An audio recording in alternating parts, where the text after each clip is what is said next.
Let's get down to ground level. Tommy Brown is going to join us right across the evening here on this night grand final at the Gabba. He's been based on the Gold Coast for the entire AFL season. Tommy, any news that we need to hear from? On you, Tommy. Nice start from you, Tommy. We'll get back to Tommy Brown shortly. Just asleep at the wheel there, Tommy. News though, Dick, must have been. Must have been much going on. It's out the story of the day, and that is Nick Vlauston has had his house set alight down in Torquay. His vision of an arsonist. What a peanut who's decided that was a good idea. So not sure Nick Vlauston needs to deal with that on grand final day. Were you a wolf mother man, Nath, back in the day? I was, Jim. A very big wolf mother man. I've been keeping an eye on that. I thought he did a great job. Did you? He's the only one I've known so far. Yeah, it was a rare crew. Me too. I agree with you, by the way, Duke. Why would you think that that's the correct way to behave? Let's hope that CCTV vision's really clear and he gets nabbed. And the book gets thrown. Yeah, nice little 10-year stint in the big house potentially, Duck, for that. Good to see that. Good to see that the yaks have gone on. Damo this morning was all doom and gloomy. He had the grand final being cancelled today. Damo did. He did too. He's like, there's going to be an electrical storm and there's a chance it could be cancelled. He just straight to the negative. He kept pulling the reason that he'd lived there for 10 weeks. That he was an authority on electrical storms in Brisbane. He'd lived there early on in his life, and no one else could have an opinion on the electrical storms in Queensland. Very easily scared, Damo. Given what we've gone through this year, and he wants to bring an electrical storm to stop the grand final. He also MC'd a function. Yeah. Seriously. Damo's doing MC imagine work. If he's paid you good money, pile into the Gabba, you're sitting there going, I'm ready for a rocking afternoon function, and you look up and there's Purple running. Well, that's a part of why BT got upset, because BT tried to undercut him. He did. Tried to slip him. So Damo got the gig. BT said, I'll do it cheaper. Yes. And then they said, no, we want Damo. That can't be true. That cannot be true. I understand why he stormed off after that. He was flattened early by that. And he had the main channel issues too, JB, I believe. He wasn't on the main channel. He might have tried to He wanted more airtime. Might have tried to undercut you once, Jim. He did. He did. Let's get back inside the Gabba. I want to come back and hear more about that story. Tommy Brown is ready to join us. Tommy, welcome to you. Das, it's great to be here. I'm standing in the forward pocket, the entertainment taking place as we speak. The rain has eased and almost stopped. There's a big smoke haze now from some of the pre-game entertainment. I think they had more rain this afternoon in a 2-hour period in Brisbane than they had in the combined previous 6 months. But from a Bureau perspective, the AFL will maintain close contact with the Bureau of Meteorology tonight. Any threat of lightning is abated or subsided, at least for the moment. And I must say the conditions are a little bit better than what I expected. But an incredible atmosphere here. Coming into the ground, there was like hundreds and hundreds, if not thousands, of supporters from both respective sides. I think Queenslanders have almost adopted a side tonight, because the stadium itself is a sea of black and gold and also blue and white, reflecting Geelong. And I just can't wait. I think the AFL, in trying circumstances, has done a great job with this pre-game entertainment. It'll have some knockers, no doubt, but from a spectacle perspective, particularly those lights, it's already fantastic. And Tommy, just looking at the live pictures, there appears to be no need to cancel the game, as Damien Barrett wanted earlier today. Looks like the rain has subsided, has it? No, we all sometimes overbake the threat of lightning, Das. I reckon I might have been a bit guilty of that earlier on as well. But no threat of lightning for the moment. And, Duck, I have seen BT in the last few minutes. I just came down from the 7 box. He was doing a bit of a roaming as I was getting a bit of a touch-up of makeup, and he was speaking to Vossi and Hodgie, and he did a little roaming that's gone online. He's in good form. He's all ready to go. All right, here come the Cats onto the Gabba. There is the little master, Gary Ablett, in his final game. So much focus on that man for Coates High. This is the Triple M Footy Preview, Grand Final Day 2020, and it looks magnificent at night time. Duck, Juddy, Nath Brown are with us, the Triple M Super Special Comments boys for the Grand Final. I just love seeing the biggest game and the spectacular look at night time. Makes sense to me, Nate. It looks great, doesn't it? It looks absolutely fantastic, and well done to Queensland for putting this on and saving our season pretty much. But these players, it's going to be hot early because it is wet and it's going to be hard to control the football, and you need players like Gary Ablett, who is a one-touch player, Joel Selwood, who's a one-touch player. Looking forward to seeing Dustin Martin play, and obviously heard a whisper that maybe Luke Dalhouse does a defensive half-forward role on Basher Hooley, who's been so good in all their grand finals. Hasn't had less than 15 disposals at any final he's played, Basher Hooley. Good start. runner-up in both the Norm Smiths medals. Only Dusty Martin has stood between him and a couple of Norm Smiths. Juddy, that's good grand final form. It is, and Duck made the point this morning, it might have been off air, that the half-backs have often played really well in grand finals. And it's true, they often get a lot of Norm Smith medal votes, but generally it's your attacking mids that end up winning the award. So be interesting to put that in your formula when you're looking at Norm Smith punting. Well, if you look at over the years, Joe Hennison won off half-back, Hodges won a couple of off, Hurley's come runner-up twice off half-back, so there's been plenty. Ayresy won 2 from the back pocket, so it goes back a long way. Back flankers, they poll well. And Damo's voting tonight as well. Is Damo Damo is voting on the Norm Smith medal tonight, so it just elevates that a little bit. A bit of pressure goes on you when you're voting for that. It's probably the one thing that you don't want to muck that up. It's in the paper the next day, and you want to get it right. Ruck battle tonight, Duck, going to be massive. Now Richmond ranked 16th in clearances the whole year. All of a sudden in the finals, they matched Brisbane, they beat St Kilda, plus 12 against Port Adelaide. Reece Stanley, though, has been brilliant this year, pushing forward, and I imagine he's going to want to do that on Nankervis, who's not the quickest player, but tell you what, Reece Stanley is lightning when he gets going. Well, he's got to use his athleticism, and then when Nankervis sits behind the play, they've just got to make sure that he doesn't mark it like he did last week. But Tom Hawkins, obviously a key in the ruck as well. He's absolutely brilliant, for a forward ruck.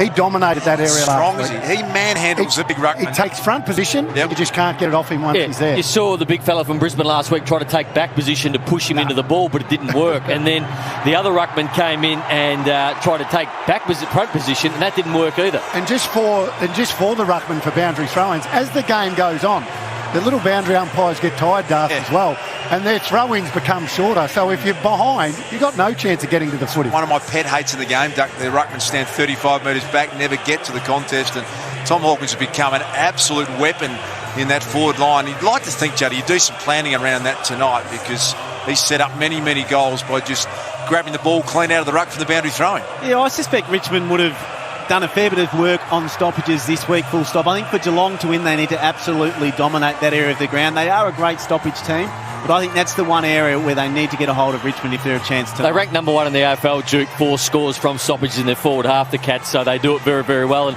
Tom Hawkins is the main part of that. We are pumped. Night grand final, JB, the Dark Juddy. We've got Nate Brown, the two-man Tommy Brown at ground level. And for McDonald's, take the heat off the new McSpicy Burger from Macca's. We're not far away, building up to the 2020 Toyota AFL Grand Finals. Thanks to McDonald's, Triple M rocks the Grand Final. The Triple M footy preview for Coates Hire. Whatever you need, Coates Hire can make it happen. Search Coates Hire today. For McDonald's, Triple M rocks the Grand Final. All right, Duck, need to sort this out right now. Is it Palmy versus Palmer? It's the classic rivalry. What do you go with? Yeah, it's the classic rivalry, Das. Doesn't matter which side you're on. I think we all agree that it's the perfect feed, Duck. Oh, discover the seriously delicious, saucy Palmy burger at Macca's. We've got our sort of Macca's coming very shortly here to sort us all out for the grand final. Part of the all-new chicken menu. It's made with 100% Aussie chicken. Yeah, we've already had some today, Das, but it doesn't matter what side you're on. Get into Macca's and try the saucy Palmy burger. A new Macca's chicken menu that's here to stay. Now, that's too good to keep to yourself. There's no doubt everyone is feeling impacted in some way by coronavirus. From financial stress to relationship challenges, our days look very different. It's normal that so many of us are feeling a little overwhelmed or completely out of our depth. That's why Beyond Blue has developed the Coronavirus Mental Wellbeing Support Service. It's free and available 24/7. So if you're feeling unsure about how to cope, chat to one of our expert counsellors by calling 1800 512 348 or visit coronavirus.beyondblue.org.au. Triple M rocks the Grand Final. This quarter for Choice Hotels. Book direct at choicehotels.com for hotels across Australia for the lowest prices guaranteed. Terms apply. Just a little short break because it's grand final day, Nate Brown, and we want to get straight back into it for Coates Hire. That's nowhere near long enough. This is the Triple M footy preview into the grand final. Whenever you need a Coates Hire can make it happen. Search Coates Hire today. Both sides out onto the ground.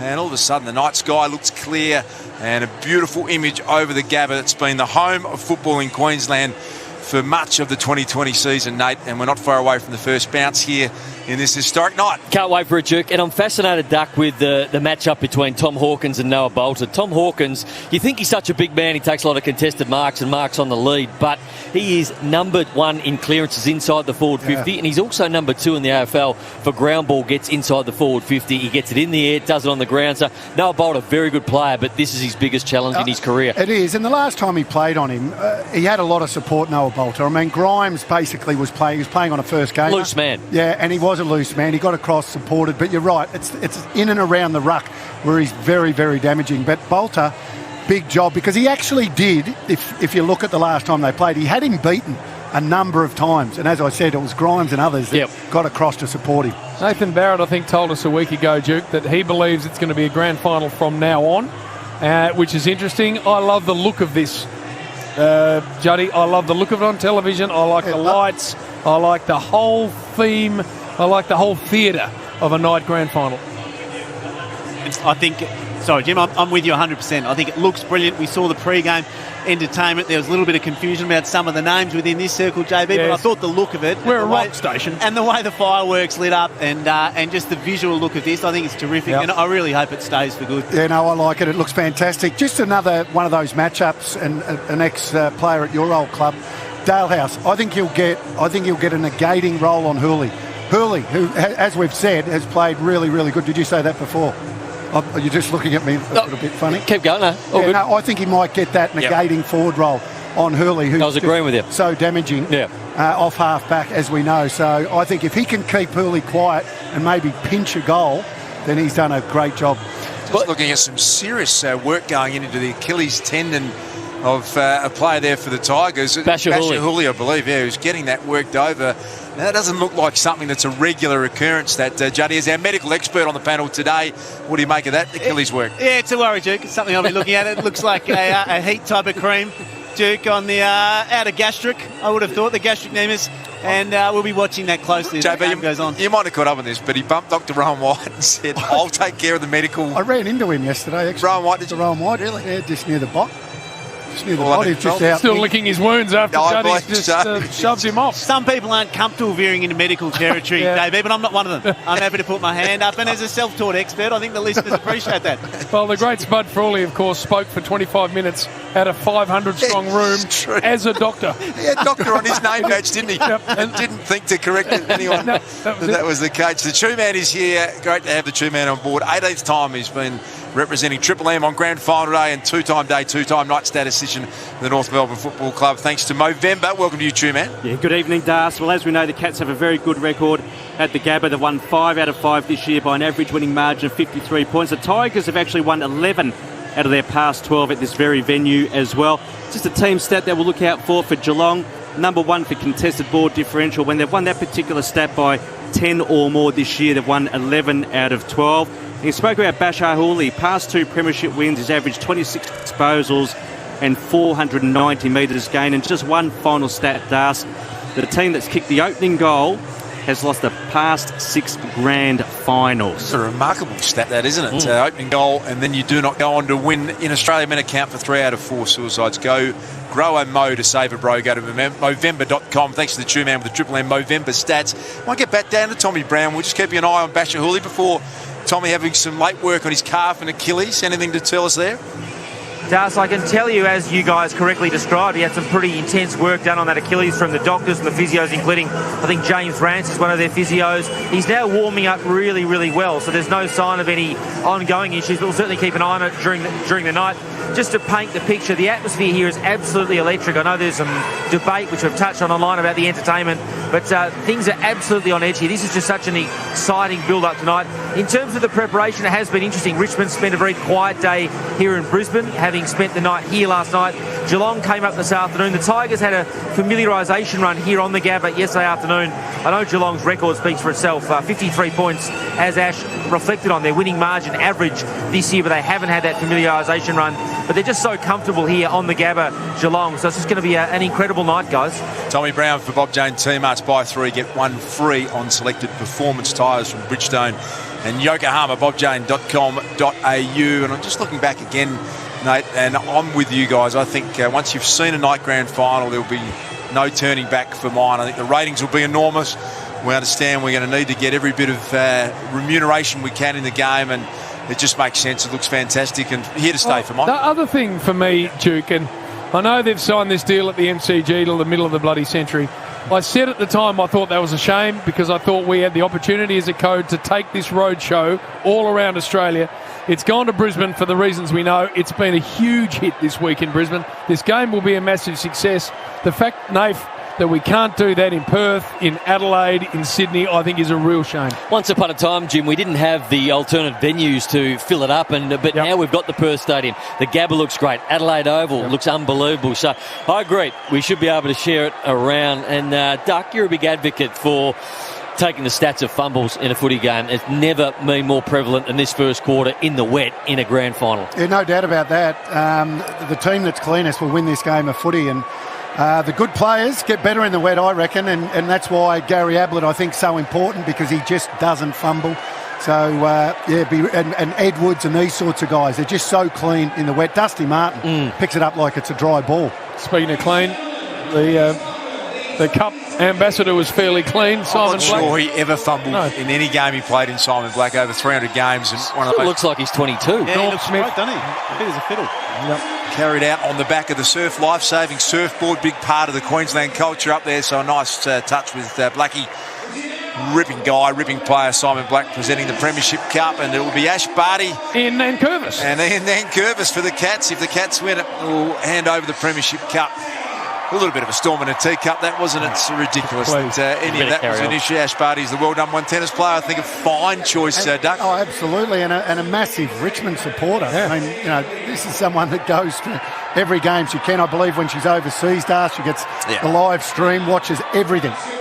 Yeah, fantastic. It'd be great to see Ash Barty as the women's world #1 tennis player presenting the Premiership Cup if the Tigers win tonight. We're just glancing at the screen. Paddy Dangerfield, Juddy, you've done it on the big stage and played your best, but I just get the feeling he's going to be a man possessed today, Paddy Dangerfield. Yeah, that's one of the exciting subplots, isn't it? To get to see one of the all-time greats on the big stage.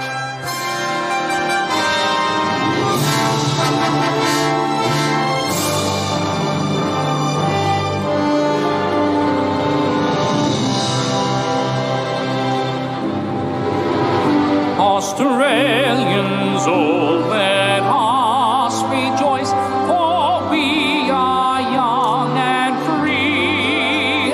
We've golden soil and wealth for toil. Our home is girt by sea. Our land abounds in nature's gifts of beauty, rich and rare.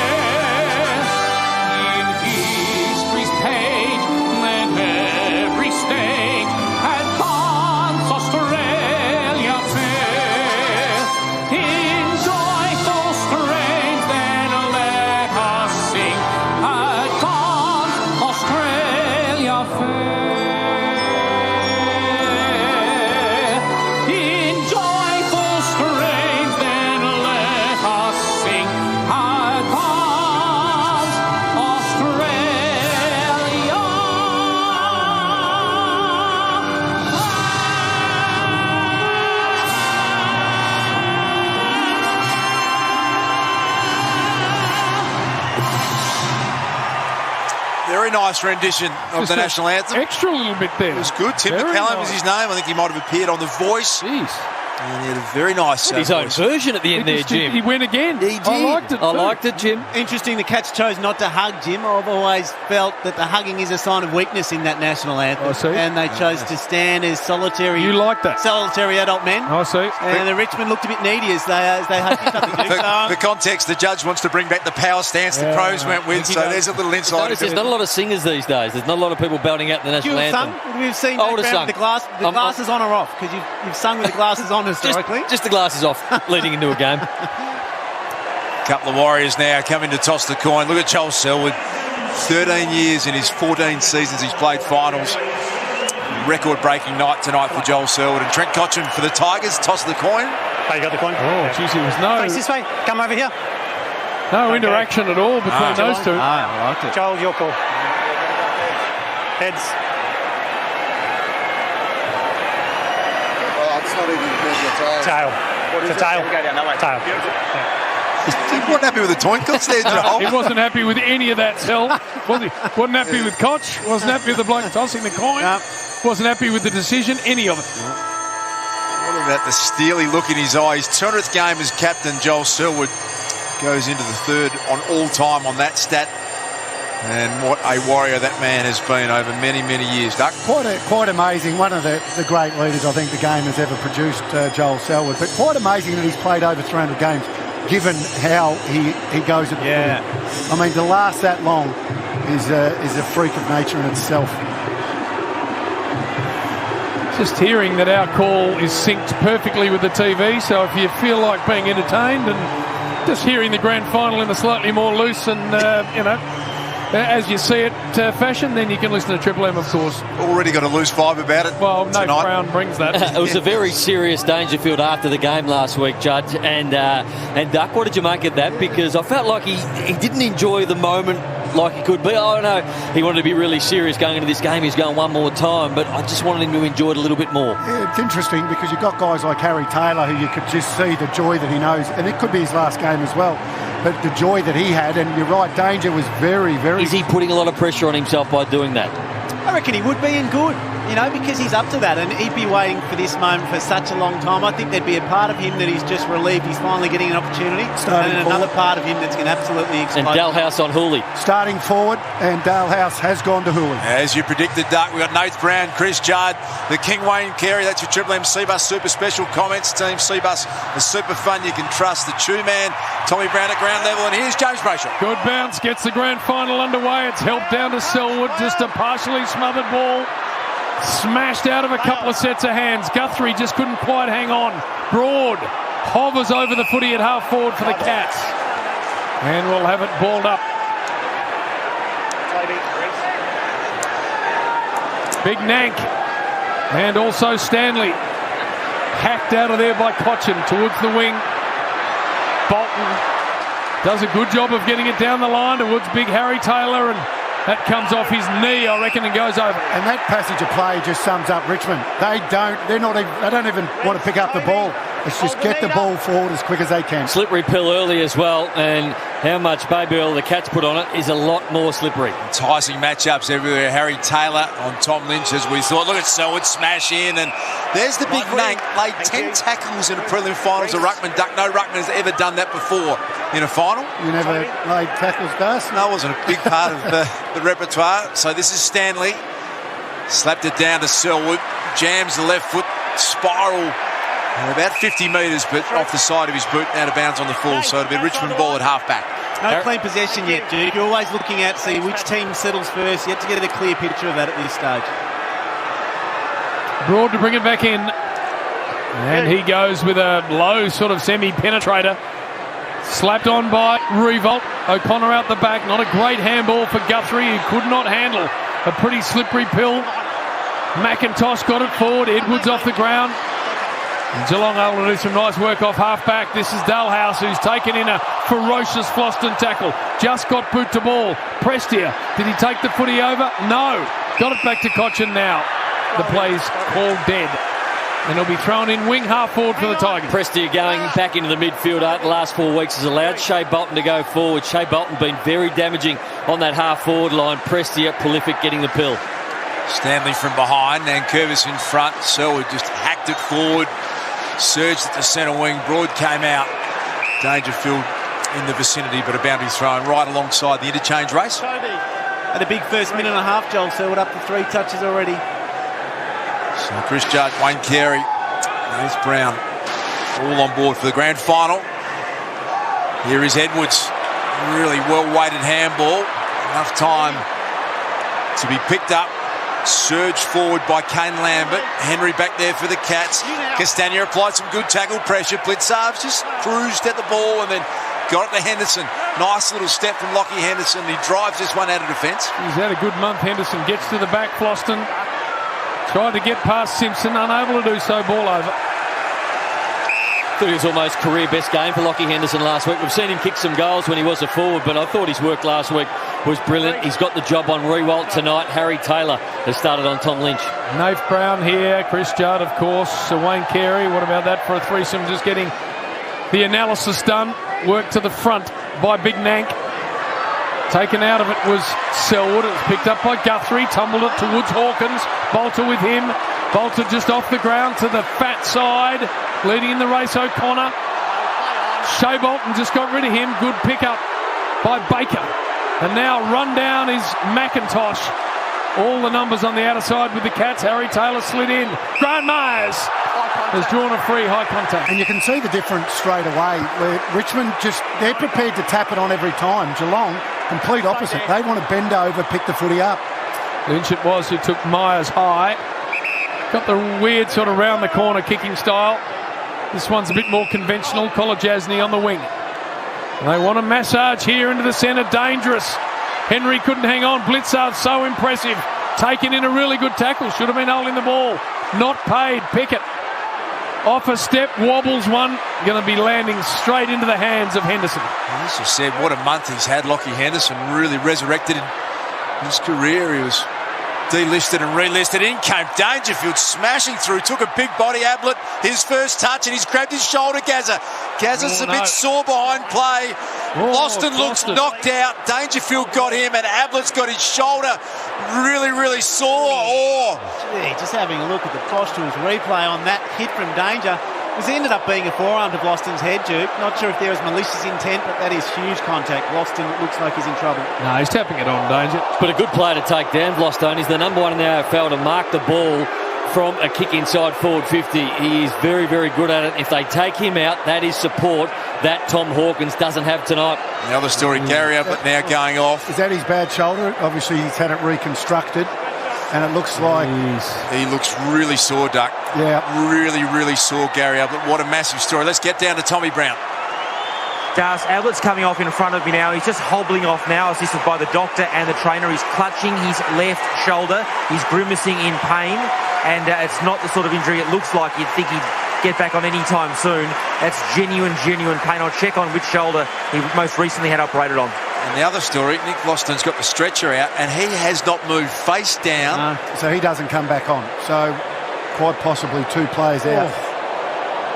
So talk us through that again, the elbow of Dangerfield Duck here. What it was, he was obviously hitting the footy at real speed. So wanted to tap that footy on Das, and then it was to protect himself. But he has put the elbow up. He has hit Gloston with the elbow, and it's knocked him clean out. Now, it was in the one motion, Juddy. I mean, you do have to protect yourself, but at the same time, a million miles an hour too. I know. So you've got a hundredth of a second to make your mind up. This is massive. Floston cannot, you can imagine, play any further part in the game. He's concussed, and Ablett. Juddy, you've had shoulder issues. Can they get a needle in that and get him back out there? Well, to be in that much pain as you're coming off with a shoulder, I suspect that was still desiccated as he was coming off the ground, JB. So once that goes in, the pain will subside, and they'll have a crack at getting him back out again. Correct. But he'll be pretty sore still. I mean, let's not forget what he went through with his shoulder. He was out. It took him a long time to get over that, Das, and his confidence a long time. So if that is the same shoulder, it's whether he can come out and have the impact as well, JB. Well, I mean, that's the big thing. And I'm led to believe, I don't know, I don't think he's into getting pain-killing. I think you may make an exception in this. Well, you would think so. Last game of his career, they'd love to have the extra rotation, knowing now that Richmond have got one down. Now, Dangerfield obviously just protecting himself in slow motion. We've just seen the Bosch Tools replay. He hits the ball away, protects himself. I don't think he's got a problem there, Duck. I think that is just in the action of the play, and Dangerfield punched the ball away, still got his arm out, and he's got to protect himself. What else can you do? Like I said, hundredth of a second just to make your mind up. There's no way he can pull his arm down, and we've because seen he's that punched the ball right next to it. JB, that is a sickening blow on the head of Nick Flostone. He has been knocked out cold. He's on the stretcher with the neck brace on. Just had a look at the forearm of Dangerfield. There's blood spattered all over the forearm from the collision with Nick Flostone's head. That was like a train crash happening before us, and the boys have called it pretty accurately. He might have also had just a little help from Dylan Grimes, which he didn't need, and that's just jettisoned him into Vloston at the same time. So really worried about him though, Jim. He has not moved still. They're getting him on the stretcher now, but it's been a good 5 minutes. That's a shame. What about 48 hours he's had. It's been pretty bad, hasn't House it? burnt down, and now he's been knocked out. Nick Floston, fine young player too, so that's a big out for the Tigers. Tom Hawkins starts licking his lips now. He knows that that's one player that he had to contend with Noah Boulder tonight. The other one is Dylan Grimes. Now they're a man down in the air. Well, Grimes was too worried about Dangerfield. That's why I like Dangerfield forward, because he has to concentrate on him and not be worried about being across the third man. Juddy, what does a break this size do in a big game? Oh, I don't think it'll affect either of these two sides. They're both similar age and similar levels of maturity, so not like either side had a run on when the other team needed a breather. But interesting to see how Paddy Dangerfield responds. You know, he would have seen how badly hurt Boston is, and he won't know how serious it's going to be. So he'll need to play through that internal battle in his own mind. It's interesting to see if the Tigers are angry about what's happened to their teammate, and if that delivers a bit of extra fire in their belly from that. The unbelievable effort if Gary Ablett gets back out there. He has dislocated his shoulder by the look of it, but as Juddy said, it can pop back in. He's just going to have to play with the pain. Maybe a rotation. Look, 50-50 whether he gets back out there, Duke, but it'd be a massive decision Just for look him. at the Triple M Bosch Tools replay, though, Brownie. It wasn't a severe, violent incident. I mean, I know you can sometimes land, both you and Duck and Juddy have played with shoulder injuries all the way through. It didn't look like a violent one, did it, where his shoulder obviously popped out? In an awkward position. I suspect we'll see him back out on the ground at some level. That's how effective he is when he comes back Nick out. Floston moving, which is a good thing. He was out cold for a long time, as Nath Brown said, but he's moving on the stretcher, so he's conscious. He'll go down, but no chance we'll see any more. No, all under the new rules. There's no way. Back in the day, JB, he would have come back on the ground, but not anymore. So you talk about the fairy tale for Gary Ablett. His first contest, first ball he's touched, now finds himself off with serious pain in the shoulder. And as the boys have pointed out, Nath Brown, Juddy and Wayne Carey, that there will be no further part in this game for Nick Floston. Knocked out. Joel Selwood started with some real impact. He's had the most possessions on the game, and this has been an extensive break in the game while they've had to deal with Nick Floston and take him off on the stretcher. So it looks like a positional move. Looks like Broad has now gone to Dangerfield. They've made that rollover from Dylan Grimes. So I think Duck and Juddy, they want Dylan Grimes to be that third man in. They want him to probably have the sixth forward or the least dangerous forward. So he will park himself in front of Tom Hawkins now. Broad gets the job on Dangerfield.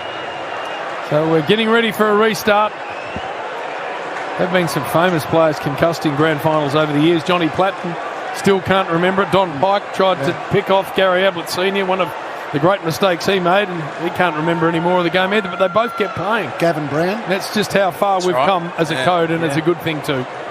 Need to protect players from themselves, Duck, as much as anything else. No, exactly. So no score as yet, but plenty's happened. Because if you asked him now, would you go back on, he would say yes. Now they're just waiting for the buggy to exit the perimeter of the ground, and then we will get a restart. I think it heads off now. So wow, what a start. Jeez. Here we go. Almost got to restart the whole game again. No score. Players have had a big long break.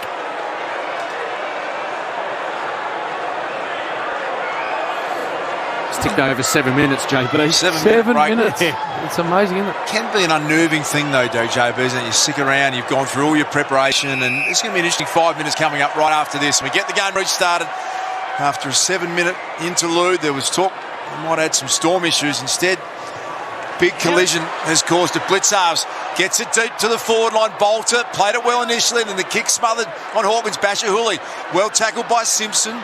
Broad onto the ground to replace the injured Floston. Now Marlon Pickett tried to handle it to himself, KB style, but couldn't keep it in. So a boundary throw, about 60 around from the Cats' goal. It's a good first touch from Marlon Pickett. He was very fumbly in the first quarter last week. Couldn't quite adapt to how quick the game was in the wet against Port Adelaide, but that one, first touch, did okay. Blitzarves, Nankervis. Big Nank gets a hand in there. Cochin slides the handball forward. Dusty for the first time tonight. That was clean too. Cochin taken out of it. Selwood's been everywhere. Got a push as he kicked it. Edwards just spun out without the footy. Parfitt couldn't be clean. Short is... Oh, there's a bounce. There's a second bounce. Then a left foot wobbler will go out of bounds on the full. So the kick, in fact, it's marked just inside the field of play. by Tommy Stewart, who's a very good player. They've had a real penchant for kicking banana kicks or left foot barrels into their forward 50 so far, Duke. Really a sign that Geelong is setting up well with a loose man behind the ball. Confidence is short to take a couple of bounces in this wet surface. They came up beautifully. Speaks volumes for the preparation of the Gabba. Dalhouse tackled by Cochin. Umpire letting it go for a wild duck. Yeah, and holding the ball, and you know what, deserves to be holding the ball. Fumble. One of those fumbles. Is a clean handball to Dalhouse. He just could not take it cleanly. They should be taking stats, Duck. Yep. Cochin dragged down the free kick for holding the ball. Kicks it in the Lynch direction, spun around, and now Shane Edwards, he had a little fumble as well. Tom Stewart came at him full-bodied. Back there, Henry gets it back to Menengola, squeezes it out of defence. Here's Sam Simpson, Bashahuli, and Graham Myers boundary throwing. Still no score in this game. We've got 11 minutes remaining in the first quarter. And after an extensive break, the big story, Gary Ablett with a shoulder. Nick Flostone, we think, will take no further part in this game, JB. They've been attacking the legs there too, Tommy Stewart. Might have just dodged a bit of a bullet about 15 out. I don't think he slid in, JB, and he hit him more in the quad rather than sliding into the shins. Parfitt broken up, and there's a free kick. What about the game Selwood's playing?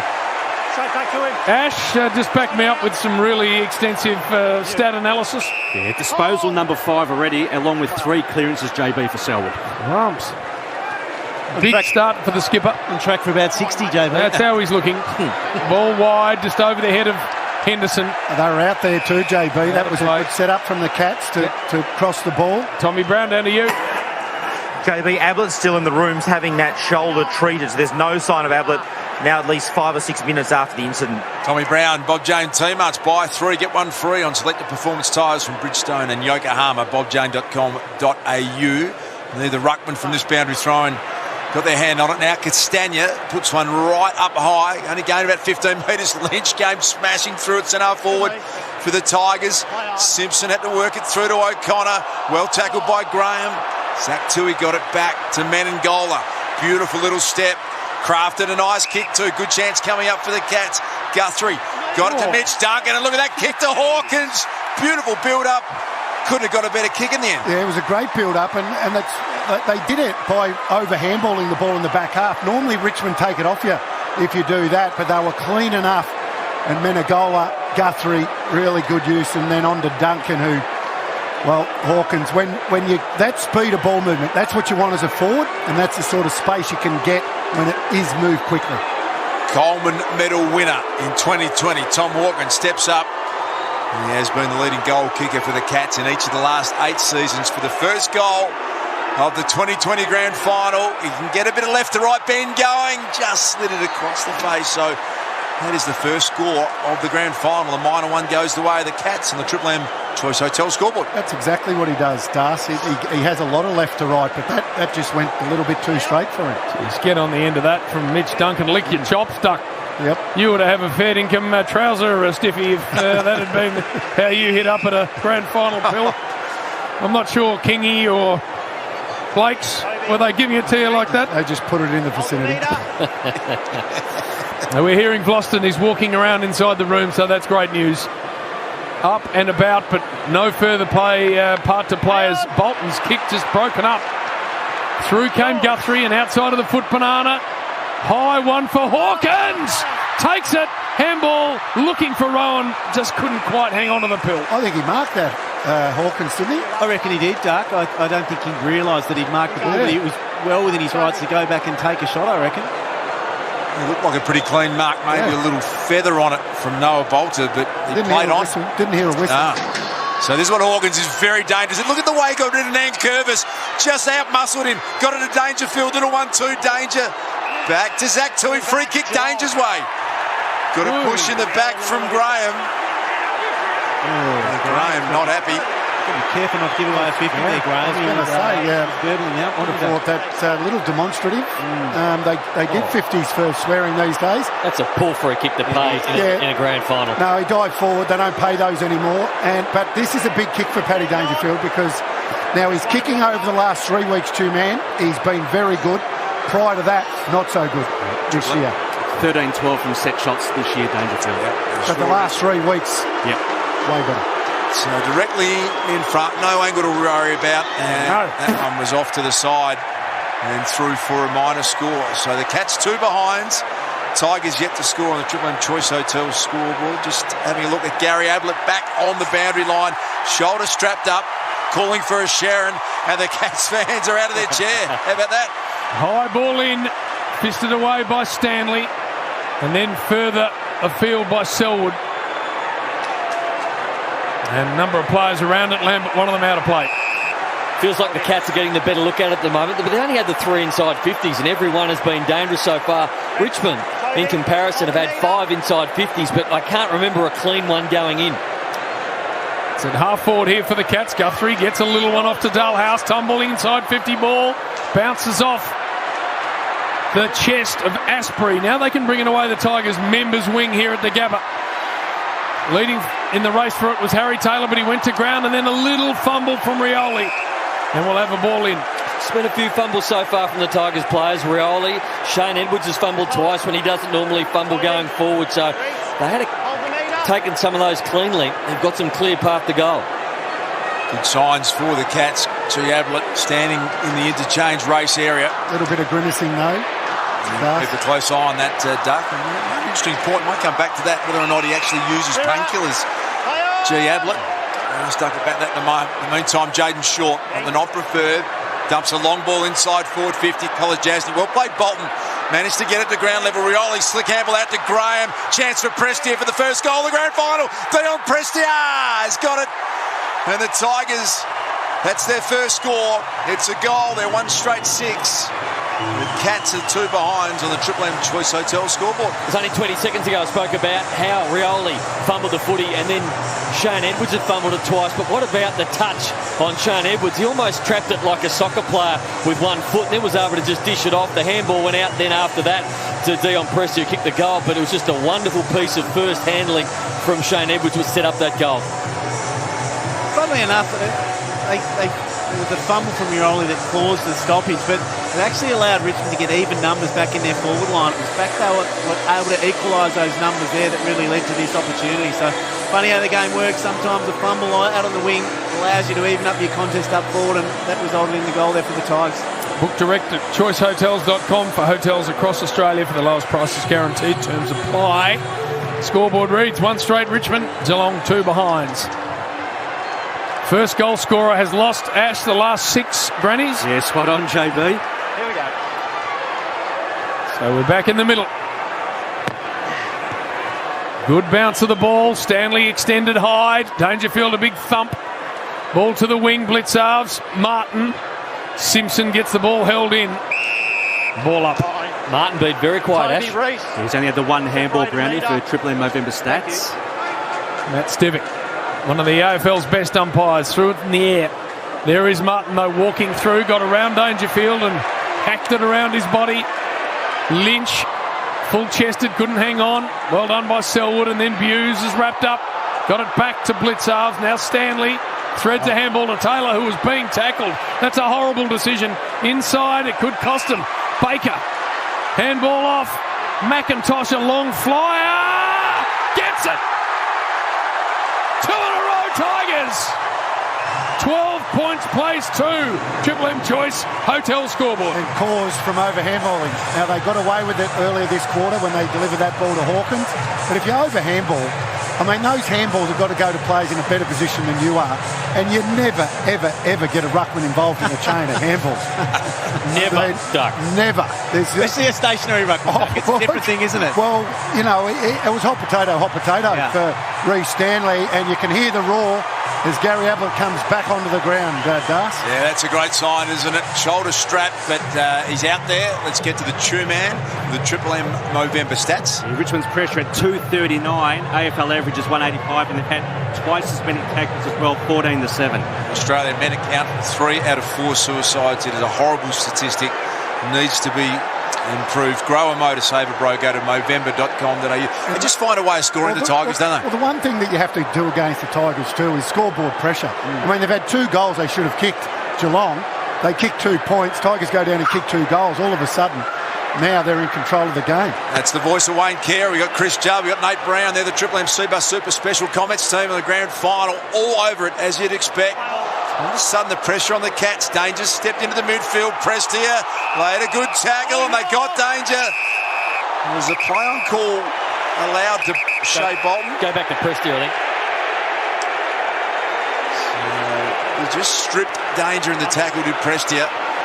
So they've had a really good patch here, the Tigers. Inside forward 50, they go again. Edwards claimed a fair bit of the mark. In came Graham. Castagna got it to Rioli. Dusty from the pocket. Bends it to the goal square. Men and goal are back there. Nervous moments for the Cats. Rush it through for a behind. 2-1-13 Richmond. 2 behinds the Cats. Triple M Choice Hotel score. Absorbed, I should say, Nath early heat, the Tigers. They have, and they're starting to get some good looks at it now. Dustin Martin was very quiet early, but his ball use in the last couple of minutes have really set them up. Grant Myers, nice one down the line, gets it to Dalhouse. Doing a good job on Basher Hooley. Hooley yet to touch the football. Dalhouse on the 45, that's a nice ball too. And it's Parfitt. And he goes inside 50, and there is Guthrie just floating in. Looks like Broad's now injured himself too for the Tigers. It's a physical contest, heavy conditions at the Gabba. And Guthrie, what sort of a set shot kick is he, please, Ash? Here came Guthrie, JB. He's 15-11 from set shots in regard to his career. Be right on his limit in distance range, Jim. They need a goal here. The Cats. Richmond have slapped 2 on them. Cam Guthrie, All-Australian. Has he got the trip? Oh. Yes, he has! First goal of the Cats from the boot of Cam Guthrie.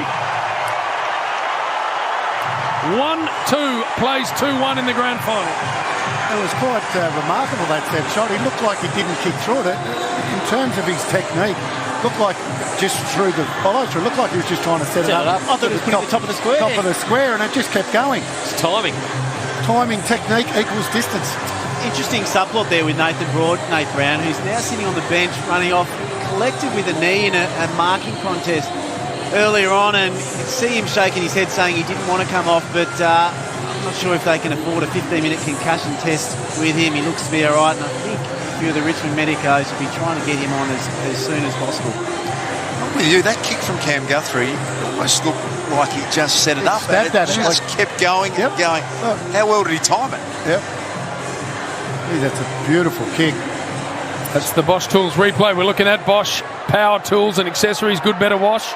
Beautifully done. Nathan Broad having a little seat on the interchange. We'll get Tommy Brown to give us an update on him. This has been an eventful start to the 2020 grand final. We'll tell you all the news on that in a moment. Back in the centre, Guthrie kicked the last goal. Sends the Cats inside 50. Here's Ablett's first touch after his shoulder was strapped. Laid a tackle and laid it pretty well. Got rid of Asprey. Simpson's kick. Wanted Hawkins. Awkward ball for the big man. In came Hunt. Parfitt laid a good tackle on him. Was it deliberate?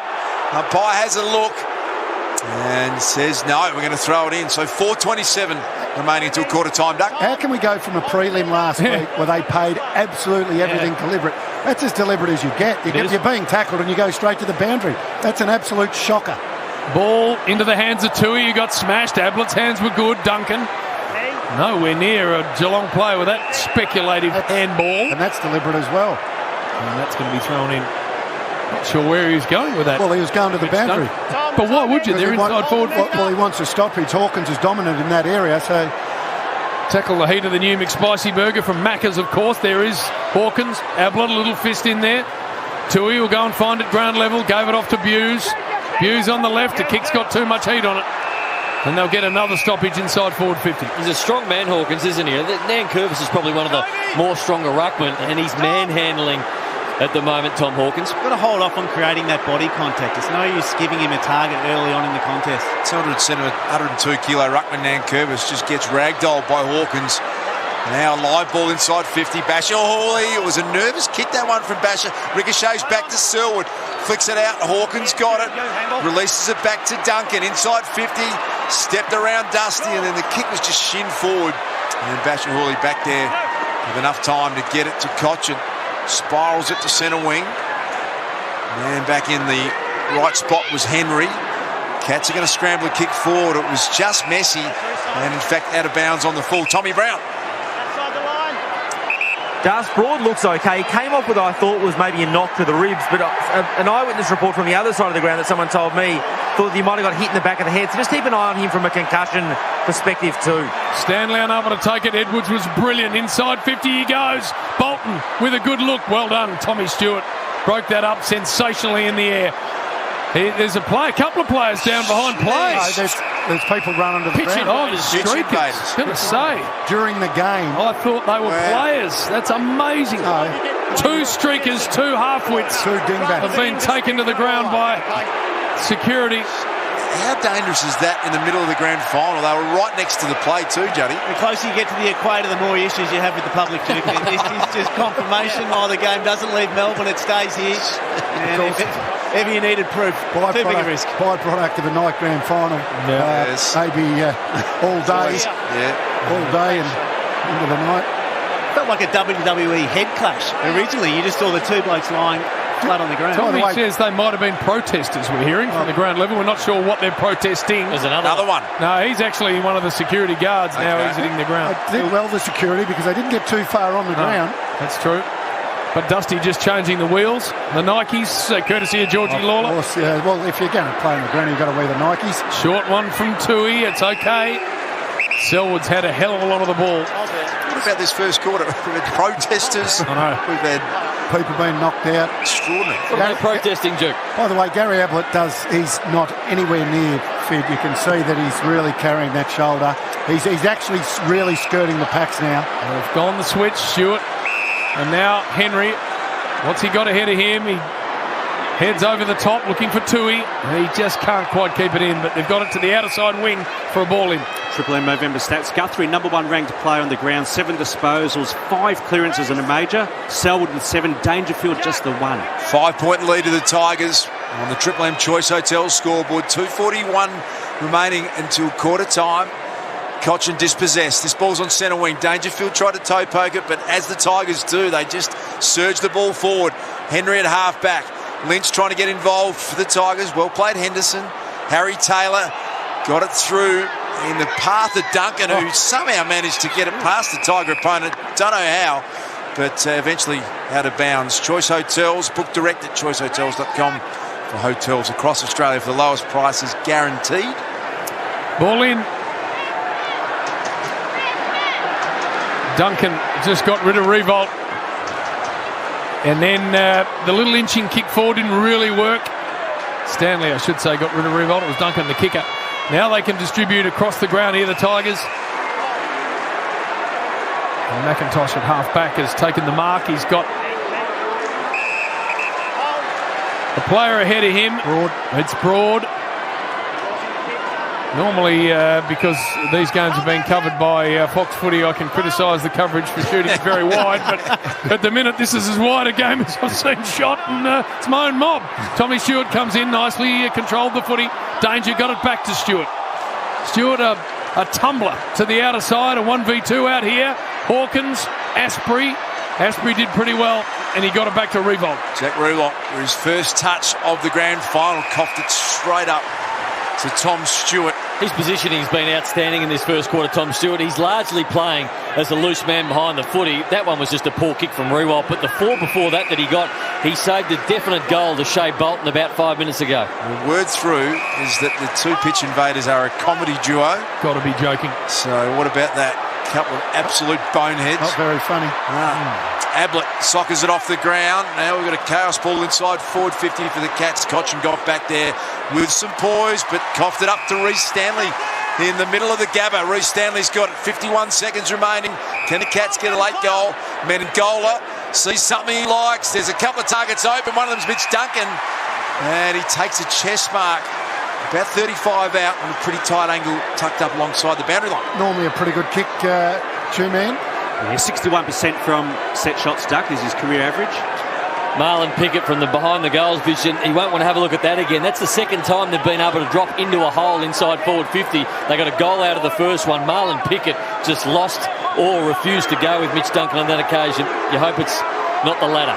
On the 2011 Premiership and just his 29th AFL game. Mitch Duncan slides that one home. That is a big moment. It gives the Cats the lead by a point. with just 8 seconds until quarter time. And they are the moments that count big time in a grand final. 1 point lead to the Cats. Triple M Choice Hotel scoreboard. Not sure how you can be ravenous around your man. You've got the ball. You probably know there's less than a minute to go. You're having a look to see where every player is. And I just thought Marlon Pickett allowed Mitch Duncan to run straight past him. He was next to him. Then he gave him 10 metres, not thinking that he was going to kick it there.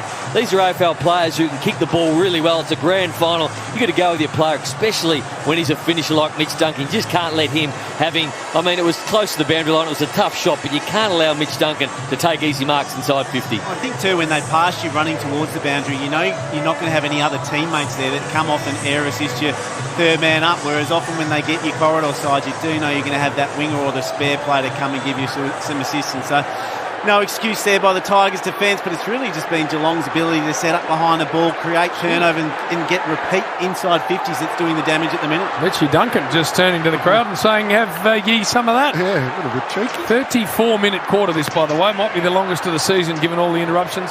Stanley ran under the footy. Edwards just flicked it back to Dusty off the ground. He can still be effective. Big long ball forward. There's your siren. It is the Cats by a point at quarter time in the grand final. Very, very entertaining. Lost and gone with concussion for the day, we assume. Ablett back out there, but sore with the shoulder. 2-1-13 the Tigers, 2-2-14 Geelong. Triple M Choice Hotel scoreboard. The boys back after this. Juddy, Duck, Nath and the Big Duke. For McDonald's, Triple M rocks the grand final. That quarter for Choice Hotels. Book direct at choicehotels.com for hotels across Australia for the lowest prices guaranteed. Terms apply. For McDonald's, Triple M rocks the grand final. tackle the heat of the new McSpicy burger from Macca's. Melbourne, it's time to win another premiership. Yes!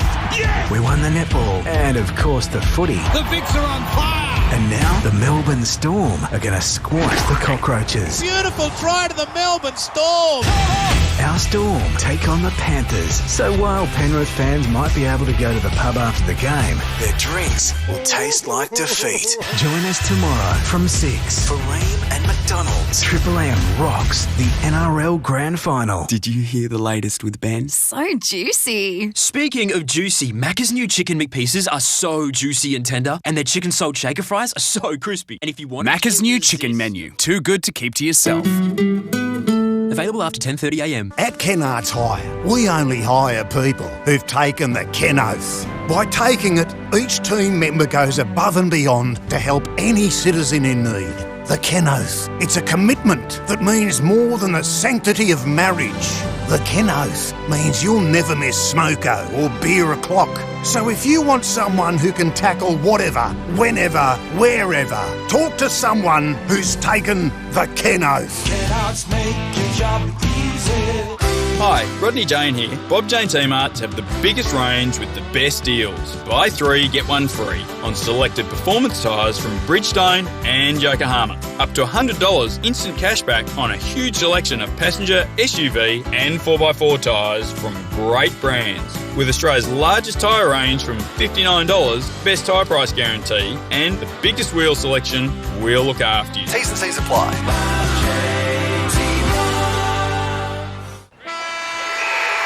Now, folks, in this game, you've got to go for the one that's steady, hot and strong. And no, sadly, I'm not talking about Collingwood or Richmond. I'm talking about Australia's favourite brand of hot water heater, Rheem. The crew at Rheem have built Aussie Tough water heaters in Australia for over 80 years. So if winter showers are getting a bit chilly at your place and it's time that your hot water needs replacing, then go for the one that's steady, hot and strong and ask your plumber to install a Rheem. Are you a tradie who needs support dealing with contracts? Master Builders has you covered with a range of domestic and commercial contracts that are available as e-contracts or printed copies. Members can also access free over-the-phone legal support. Find out how to become a Master Builders member and check out all the benefits that come with it at mbav.com.au. That's mbav.com.au. Master Builders, your best mate when it comes to building your business. G'day, Chris Judd here with a big business IT solution for your small or medium business. All you need is Spirit. With Spirit, there's no lock-in contracts, and they're so fast, efficient and responsive, you'll be up and running within 24 hours. So your team could be online with Spirit tomorrow. All you need to do is sit back, chuck some Juddy highlights on YouTube and watch productivity go sky high. Business IT solutions by Spirit Internet and IT. Spirit.com.au. At Choice Hotels, we know you don't always need a passport for the perfect holiday, especially when you live in this beautiful country. So if you're seeking a short break or getaway this spring, Choice Hotels is there, with hotels across Australia. From Cairns to Coffs Harbour, Apollo Bay to Adelaide, and everywhere in between. For a limited time only, you can enjoy 20% off when you book direct at choicehotels.com for the lowest price guaranteed. Subject to availability, T's and C's apply. See choicehotels.com. It's time to cut the cord. Check out the new 18-volt bi-turbo brushless range from Bosch, delivering up to 2,000 watts of power on a single Procore 18-volt battery. Bi-turbo brushless gives you industrial power on your 18-volt tools. Backwards compatible to the full Bosch 18-volt battery platform, the bi-turbo range delivers maximum performance to your job site. Available now at Total Tools and selected Bosch retailers. How about last night's game? The team was on fire. Speaking of fire, have you tried Macca's new Fiery McSpicy? Or the seriously saucy Palmy Burger? They're irresistible. Macca's new chicken menu. Too good to keep to yourself. Available after 10:30am. Triple M rocks the grand final. This quarter for IGA Liquor. IGA Liquor, proudly independent. Extraordinary start to the 2020 Grand Final. We've got storylines everywhere, injuries, pitch invaders, and the Cats lead it by a point at quarter time. We'll hear from Wayne Carey shortly. Chris Judd, Nath Brown, JB. We've got the true man upstairs. Extraordinary start to this game, but it's all newsworthy. So we're going to head down inside the Gabba. Tommy Brown, just tell us exactly what happened in that first quarter. Gus, I'll start with the pitch invaders. I'm informed their names are Marty and Michael, and they're a comedy duo. There's nothing funny about what they did. It was during a passage of play, and my knowledge of the fines up here, they're absolutely substantial for that type of thing. I'm talking tens of thousands of dollars. So I think during COVID, stand-up's pretty difficult, so they're going to have to take a while to earn that money back. Just from an injury perspective, obviously Vlosten's out. The good news, as we reported, is he was up and about in the room, so it doesn't look like he's been taken to hospital as yet. Ablett with his shoulder, he's out on the ground, which is the good thing. As to whether he's effective or not, well, time will tell as to whether he can get his hands on the pill. And just keep an eye, guys, on Broad, whether he's got concussions or some rib issues. Just keep an eye on him. I thought it was ribs initially, but he did hit the ground pretty hard. Thank you, Tommy. For Bob Jane T-Marts, buy 3, get 1 free on selected performance tyres from Bridgestone and Yokohama. BobJane.com.au. Looks like Jordan Clark might have won the grand final sprint at quarter time, or is that a heat? He just got past Bradley Hill on the line. He looks pretty happy with himself if it was just a heat. No heat. No heat. No heat. Clark from the Cats is the winner, and a lot of teammates going over to Nick Vlostone, consoling him. He has got the tracksuit top or the polo top on, Juddy. No further part in the game for Nick Vlostone. No, so this will be an incredibly nerve-wracking hard final 3 quarters for him to sit and watch his teammates get it done. And I thought where Richmond were able to get it done, Duck, was their tackle pressure and just their ability to kick the ball on. You can see haven't had nearly as many uncontested possessions as the Cats, who've tried to kick and mark, but I think it was Richmond's just ability to get the ball forward that hurt the Cats early. Yeah, they just surge it. I mean, that's what they're known for, and they've taken it to a whole new level tonight in the wet conditions, prepared to kick it off the ground. I think I've only seen Joel Selwood do that for the Cats, yet we've seen numerous players do it for Richmond. That's their great strength.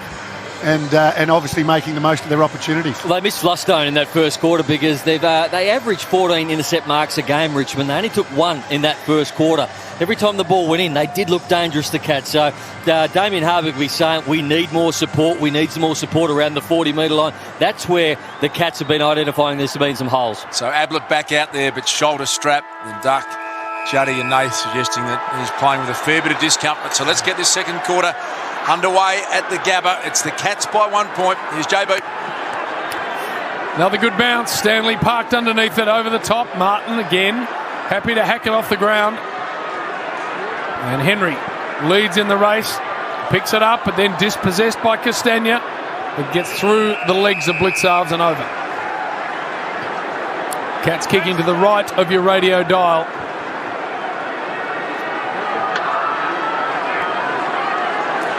Then Curvis and Stanley. No one able to touch it. Simpson, a nice touch to blitz halves. Bouncing ball down the wing. Ablett, ground level, so dangerous. Look at the little master. He gets run down. Flicks a handball on.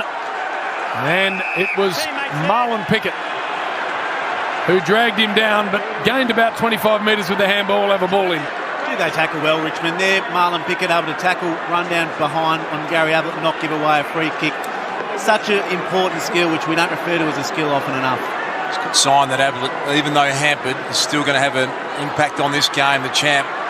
His final game now from half-back Graham. Spearing kick was a good one, and Costanza took a nice mark in front of Henry. Tom Lynch wants it out the back. He's been pretty quiet so far. They get third man up with Stewart. Lynch did really well to get it to ground level. Rewalt came in, made a good tackle on Henderson. And the Tigers can reset inside their forward 50. Nicely done, Tom Stewart. Got back into the contest. So 1 point ball game. The Cats with the lead. Hacked forward by Duncan. Grime Myers there to accept it. Back to Mitch Duncan. Kicked a beautiful goal in the first quarter. Over the top. Here's Ablett. Some trouble coming. Well tackled from behind by Short. In came Hawkins to lend some support. This footy's on centre wing. Myers. Live ball to be won. Ablett back on hands and knees. Trying to pick it up. Dangerfield won it nicely. Awkward bounce for Rowan. Cochin picked it up. Rowan laid a good tackle. Now Marlon picking it up. Back pressed it. Tried to step through a couple. Gary Rowan going. Got him nicely. Had to be holding the footy. Beautifully tackled. Yeah, good pressure from the Cats. One after the other. And that's what he's in the team for, Gary Rowan. Did really well then, Prestia, not to allow the ball out in the tackle because he knew he was going to be done. If the ball had popped out, they would have been able to pay the advantage of Cats. They had a couple of players there. Rowan steers it into the pocket. Dangerfield held. Yep. It was a good decision to go there because Cochin was always in trouble once it was in the air. Well, it was a really good kick, wasn't it, from Gary Rowan? So he identified that he had Dangerfield on Cochin. Now, Dangerfield's way better marked than Cochin and was using his body, and Cochin, well, he knew he was in trouble and hung on. Well, this is the part that Danger often battles with. Yeah. There's not much else in footy that concerns the great man, but set shots. He's already missed one. And you just have to make Richmond pay when you get opportunities. Paddy Dangerfield. Oh, looks good. Yep. It looked good off the boot. It is there. 3 in a row, Cats. 3-2, 22, 113, Triple M. IGA liquor scoreboard. They almost turned the tables then, the Cats. That's exactly what Richmond like to do to sides. Every time you over handball, Richmond put enormous pressure on you. On that occasion, Richmond were flicking the ball around by hand, but the Cats just wouldn't go away. There was frontal pressure. There was pressure coming from the side. Eventually, Prestia just had a hospital handball that he had to hang on to, and he didn't want to let the ball out. The tackle was good, and well picked up, Duck. The kick to Dangerfield by Gary Rowan was terrific. He's been quiet early, Gary Rowan. He's laid a big tackle and a run down. This will get his confidence up. He's a big confidence player. To pick out Dangerfield on Trent Cochin on that occasion was just some footy smarts. And just a little note on Gary Ablett. Caught the last couple of times. Just has to be aware. I mean, we know he's probably one of the greatest players to have awareness when he has the footy, but hasn't had it the last 2 times. Wayne Carey, Chris Judd, Nath Brown, the Triple M Seabus Super Special comments. Gurus, Seabus is super fun, you can trust. Here we go. And the Cats, as JB said, have kicked the last 3 goals in this game. Perfect bounce. Over the top, Stanley of Nankervis. Spills out to the wing, well played. Duncan took it cleanly. Worked his way through some heavy traffic. They're in good shape here, the Cats. Look at the overlap run. Parford, he's got Simpson out wide. Now looks up inside 50. Target on Dalehouse. Had to get out of Hawkins' way. What are you doing, Dalehouse? Not his role. Simpson came back in. Grind Myers collected by Pickett. Still bouncing around. 60 around from the Cats' goal. Bolter got charged at by Buse. Short under pressure. Pickett got it to Noah Bolter. His handball over the top. Zach Tua, the Irishman, flicks it back to Selwood. He wants to get it forward and inside 50, but he's popped it out of bounds as Luke Dalehouse goes back. Yeah, what happened there? in Dalehouse's defence, it's up to Hawkins to really call him back with confidence. So, because Dalehouse hasn't got eyes in the back of his head, so he's got to go back with that. Hawkins has got to call him back into that. Long ball down the line. Surprised at that analysis. A big forward coming at the footy duck. Normally you get out of their way. High ball forward. Dangerfield taken out of it. Asprey through the hands of Broad. Parfitt couldn't find a teammate with the handball. Tui did nicely. Danger back in again. I reckon that ball might be touched. So Nank thinks he's got it. Play on called. It won't be pinged because he didn't hear the call. Well, he did. He just stayed out. He didn't. The big positive for Tom Hawkins, though, I think that's the third time he's been able to slip Noah Bolter, not only by a metre or two, but I'm talking 10 metres. Cats get a big chance, 15 metres out from their goal. Clearing kick came out of defence for the Tigers. Tom Lynch steps up. How many touches he had, two man? That was his first touch. Yeah, there you go. Tom Lynch not able to get access to the footy. Shea Bolton and Blitzarves in a race on the wing. Bolton twisting and turning. Blitzarves did really well to corral him. Forced the handball. McIntosh dropped it. Socketed forward to Camden McIntosh. Now he's got to go back and get it. The pickup was pretty good. Forward handball to Prestia. Here's Dusty. Can he work it? Don't argue. Yes, he can for sure. Back in board. Edwards standing start from 50. Gets it to the goal line. Lynch too big, too strong, but in the end couldn't claim the mark, and it will be through for a minor score. Or did it touch the behind post? He can touch the behind post, Duke. They're going to throw it in. Once again, Lynch. He did it a few times last week where he did all the hard work and then dropped an easy mark, and he had the mismatch there on Colin Jasny. Good spot for a ball in. Through the hands of Prestia. Blitzarve so good. Tumbles it. That's a perfect ball. If it keeps end on ending, it's out of play. Couldn't have done it better. Tommy Brown. JB, I wonder if the weather's now suiting the Cats. I think Richmond were hoping for rain. It's relatively dry now, and as far as Brisbane goes, even the surface water, it's surprisingly dry. It's drying up. Thank you, Tommy. Ball in, and that's good for the spectacle, by the way, because it has hosed down all day here in Brizzy as Duncan's taken over. Triple M November stats. Mitch Duncan, more disposals than any other player during this year's final series. Currently the leading ball winner on the ground with 12 touches in a major. Tackle the heat of the new McSpicy burger from Macca's, of course. 20 plays 13. It is the Cats by 7 points. Won by Prestia. Just eased a handball forward. Colin Jasny spun out of a tackle. Did that well. Got the ball to the wing. Good forward pressure here again from the Cats. Dalhouse comes in hard. Won a really nice footy. Hawkins to Parfitt. He released the ball after a really strong Baker tackle. Baker went and got it again and kicked a high ball down the line, but it ain't going to get beyond Mitch Duncan. You've got to admire the way Baker goes about his business, don't you? Hard nut. Just gets the job done week in and week out. Doesn't get much fanfare, does he? Yeah. Mitch Duncan, plenty of the footy, as the two-man just told us. Pops it back in. Parfitt got rid of his defender, Asprey. Marlon Pickett, just his 20th game, looking for his second premiership. What about that? Slapped away Harry Taylor from Tom Lynch, picked up by Dusty. Twisting kick around the corner. A lot of Cats around this ball. Picked up by Buse. Had a voice out wide. And that was Duncan who kicked the nice ball to Brian Myers. Mitch Duncan, how well's he tracking? Ball into the hands of Danger. Got the distance too. Yeah. Just inside 50 on the same angle that he slotted the last one. Yeah, a little bit further out. That won't bother him. Mitch Duncan plays again, Ash. 14 disposals already, JB, and a major. Was a lot of people's pick for the Norm Smith. Mitch Duncan brings great form into this game. And if Danger, and we talk about scoreboard pressure, if he goes back and kicks this, all of a sudden Richmond then just start to get a little bit concerned. That's right. From the set shot. Great shot of it behind the champ, Paddy Dangerfield. That ain't going through. In fact, it's going to land about 15 out. Reece Stanley a fly. Noah Bolter the handball, but it went straight to Parfitt, who got taken over the line by Baker. From Richmond, I'm wanting my second string midfielders and players who have got us there all year, like Shea Bolton, to stand up. Jack Graham hasn't been near it at the moment. Kane Lambert hardly touched it. Rioli hasn't had a kick yet. I mean, Dustin Martin hasn't been the best man on the ground. Lynch and Rewald are quiet, so we need these players to stand up. And then Curvis took clean possession in the ruck. That's normally Hawkins' trick. In the forward line off the hands of Guthrie, and they'll reset again. Boundary thrown, the Cats in attack. They lead it by 7 points. When you say we, Brownie, you pulling the jumper back on? Yeah. No. Oh, boy. From a game sense. Oh, okay. Nath Brown, Chris Judd, that's the duck, Wayne Carey. Super special comments, boys, as the Tigers clear it from half back.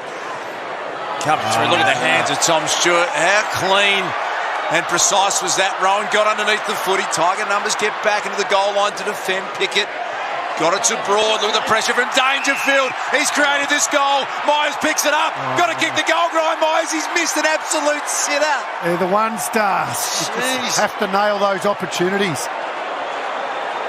That was a golden opportunity. Goran Myers, 3-3-21 the Cats, 2-1-13 now the Tigers. Triple M IJ Liquor scoreboard. Just had to go back and kick it, Juddy. He did, and it feels like the Cats have had a really dominant period, almost for the best part of a quarter, but to only be 8 points up, there's just lacking that scoreboard pressure Duck's been talking about. The young man in the big moment. Push out. Push in the back. He's going to go Harry Taylor's way. Get up, Harry. Harry just holding the bonce. Yeah. He tapped it out of his hand. Look at the Bosch Tools replay here, JB. Just after the contest got pushed into a teammate's hip that was running past, and he's pumped his head, and he's sure he'll be all right. He's up now. Got it to Menegola. Menegola, high ball on the left, going to land in a pretty hot spot. Nankervis with a big fist. Lambert can't get past the Duncan tackle. Brian Myers went to ground after the pill. Over the top of it now, Guthrie. It's shoveled through to the back. Myers has another look. And I reckon the umpire's going to blow it dead. 50 from home. Cats in attack. 8:21 remaining in this first half. 2020 grand final at the Gabba. Epic contest unfolding before our eyes at the moment. Just an 8-point lead. Here's Duncan. He's been huge. Off the side of his boot to Tui. He's a dangerous kick. Zach Tui jammed it. Looked like it was home. I thought Duck just faded late. And a minor score, so... That camera angle was deceiving, wasn't it? What it was there for all money. 3-4-22 the Cats, 2-1-13 the Tigers.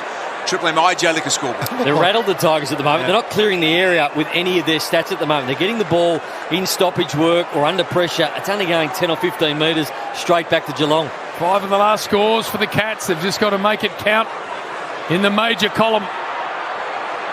Henderson taken in a double tackle. Yeah, knew what he was doing there. Henderson was always just wanted that ball to get out of bounds. They could have really put Richmond to the sword in the last 10 minutes, the Cats.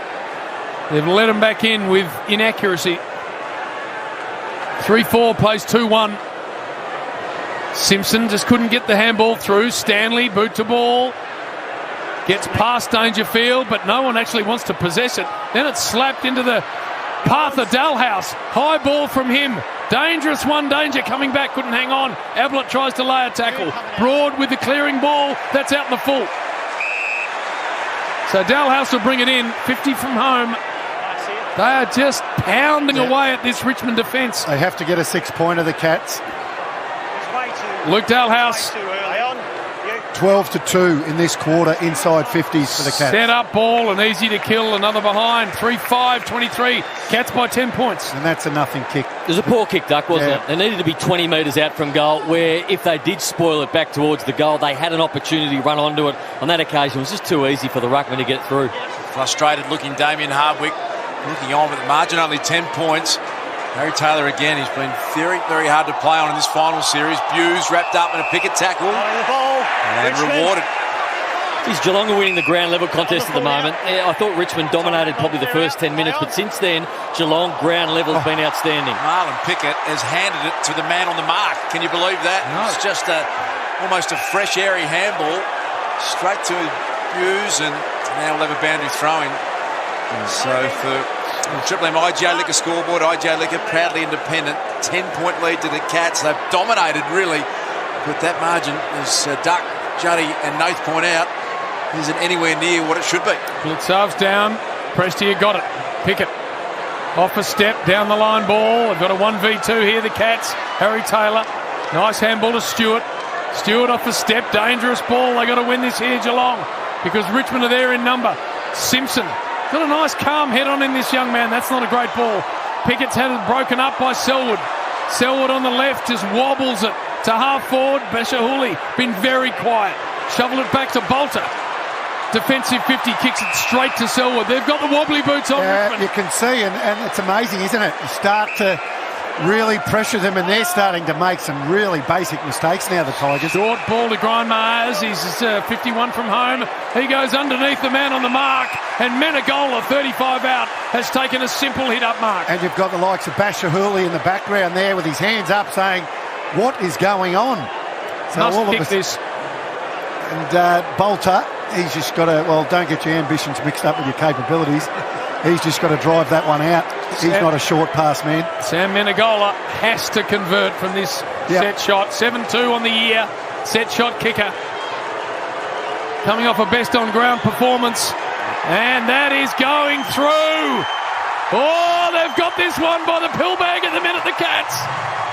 It is 4-5-29 to 2-1-13 Triple M IGA Liquor scoreboard. I haven't seen the Tigers' defence this disorganised in a long, long time, Duck and Judge. On that occasion, Nankervis just turned his back and, I mean, he's the ruckman, so he wants to get back into the goal square to defend, but he just didn't look around, and there was a big gap behind him. He ran past Sam Menegola, who was the man who just led up and marked the football. He needed to have, as the ruckman, needed to have more awareness, and you saw Bashar Hawley, who was standing on two other players with his hands in the air. Marlon Pickett, again, was on the mark, just had his hands on his hips on the mark, looking a little bit lazy. I think the AFL honeymoon's well and truly over for Marlon Pickett at the moment, but they need to really start to do something in the defensive end, the Tigers. Probably that communication you picked up before. You singled out Marlon Pickett earlier on, but when the Tigers are up at their very best, they're pointing, they're covering, they're not making a creeping assumption that you'd like to say, Duke, that someone else is going to pick up that man. And we know the press is an effective way to defend, but you do lose some responsibility for who's on each individual offender. And for Menegola to take an uncontested mark out 40 metres out from goal with seemingly no pressure on him in a grand final, wouldn't read about it. Okay, we're back in the centre. The Cats have extended their margin to 16 points, 5 minutes and 30 seconds until half-time. These are crucial minutes in this game. Here they come again. Parfitt, Guthrie just left it behind. Baker had a chance. A little wobbly Marlon Pickett's been. That kick again. They're kicking to a contest, and they're not winning those contests as Menegola's wrapped up by McIntosh. And no prior opportunity, the correct call. So we're seeing mistakes we haven't seen the Tigers make for a long, long time in this quarter. And there's some real pressure from the Cats. Nankervis slapped it back, Gazza. Superbly done. The look-away handball. Selwood's got it to Hawkins. Oh, how good was that, Juddy? That was magnificent, wasn't it? He barely took possession of the ball, Gaz. He almost just tapped it onto his fist and a handball over his shoulder. Oh, come on. Just brilliant. Selwood running past, did not break steps. Touch of the Harlan Globetrotters from the little champ, Gary Ablett. If you've just tuned in, he's had his shoulder strapped. He's been playing with some serious pain. And now, what a moment, Tom Hawkins. And that gap you talked about, Brownie, with Hawkins and Bolter again. So this is huge. Tom Hawkins, the kick that he should make. Distance not an issue. Angle not an issue. Got it. He's got it. Duck said he called it off the boot. And the Cats have kicked 5 unanswered goals. And it's a 22-point margin in the grand final all of a sudden at the Gabba at night time on the Triple M IGA Liquor scoreboard. And that was massive. That was massive. And let's be honest, they should be 2 more. They should have 2 more. They've kicked, what have they had? They've had 9 scoring shots and 1 spoil through. So 5-5 to 3 scoring shots. I mean, this is dominant now from the Cats. Almost at the stage now, if you're Richmond, you've really got to start getting some control over these clearances. These last 4 minutes could just about lose them the game if they don't at least break even in it. I think it's time to move your big guns, Dustin Martin, Cochin, get your big guns on the ball. They've got to start to equalise these stoppages for the end of this half. Always the concern for Tigers fans coming into this game, Nath, is they just don't hurt you on the scoreboard. They don't score enough, which keeps you in the game. 2 goals to half-time. No, they ground out wins, Jim, because that's the way they play. They play a surge type of football. It's not a clean type of football. So all of a sudden you've got to start to over-possess the ball. They've got to handle the ball. Like Juddy said, they need to win these clearances and had the ball in their hands a little bit longer. They've hardly had the ball at all this quarter. What are the inside 50s, Ash? Yeah, 15-2 Geelong's way. 15-2. Yep. Sublime handball from Gary Ablett. That's one that you'll see repeated over and over again. Stanley taken out of it. Hot ball, centre of the ground. Parfitt. He's wrapped up in a pretty strong Cochin tackle and will have a ball up. And the one thing we know about the Tigers, I mean, the Cats led them last year in the prelim by a similar margin, and the Tigers came out and thumped them. So certainly not over for the Tigers, but Cats well on top. Lambert, was he legged? Went to ground. Parfitt off the ground. Ball spreads out wide. Menegola's normally pretty clean. He has his handball broken up. Now we get a little bit of a look here. Dusty Martin, the high handball, really didn't work. Menegola got busted up. Stanley over the top of the ball. Edwards with a little inching kick forward. Lambert again inside 50, but no one home for the Tigers, and Stewart able to pick it off. He's had some sort of half Stewart. They've called this early. He's been brilliant, Stewart. He goes wide looking for Guthrie. Couldn't take a chest mark. Stewart, so they get repeated forward 50 entries, and this is good for Bolton. So Bolton from 48 can kick a much-needed goal for the Tigers. I like the fact that Jimmy's turned around. He's taken a mark 45 out. He's only a young player, Shea Bolton, but he's put his hand up straight away. He's realised the situation. He's realised they need a goal. They need a cool head. And he's got supreme confidence in his kicking ability. He's a very good set shot at goal, and he's taken the responsibility on to kick this goal. Shea Bolton, huge kick for the Tigers in the grand final. Gets close to the man on the mark and fans it right. 2-2-14, 5-5-35, Triple M IGA Liquor scoreboard. With just 2 minutes 40 remaining until half-time. That was a goal they would desperately have loved to have pegged back there for the Tigers. So the fullback kick in, Henderson drives it out wide, and there was a bit of miscommunication. Gaz couldn't put his hands up. Nah. He would have meant a goal to go, and Noah Bolton got gifted the mark. He didn't even attempt that mark there, Gaz. So Bolton just pops it towards McIntosh, and Damien Harbert shakes his head. Says, what are we doing there? On the Bosch Tools replay, Bosch Power Tools and Accessories, good, better Bosch. So just that connection and communication, Duck, for the Tigers we've seen all year, not there at the moment. It's amazing, isn't it? The best side of the last few years, just really feeling the pressure and making basic mistakes. Bolton, a high one. Blitzarves parked under this. Pickett with him. Rioli always so dangerous. He went to ground. That's holding the ball. Stewart's been brilliant, as Duck said. He's been the best man on the ground, Stewart. Tommy Stewart breaks that up. 21-point lead for the Cats. We've got a minute 58 left.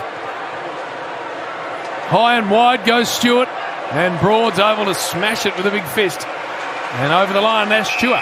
Yeah, Tommy Stewart, 12 possessions, six of those are intercept JB. And the intercept marks, Richmond ranked number 2 in the competition. They've only taken 2 this evening. Cats have already racked up 7. Triple M Movember stats with the True Man. 1 in 6 Aussie men will be diagnosed with prostate cancer by the age of 85. Grow a mo to save a bro. Go to Movember.com. Boulder's having a little run in the ruck. Now to Edwards. Gets it back. He's pacey. He's got athleticism. Bolter on the left. He finds Lynch, and Lynch has dropped it. So Tom Lynch has just had the one touch in this game, which was a handball. And that is a sitter.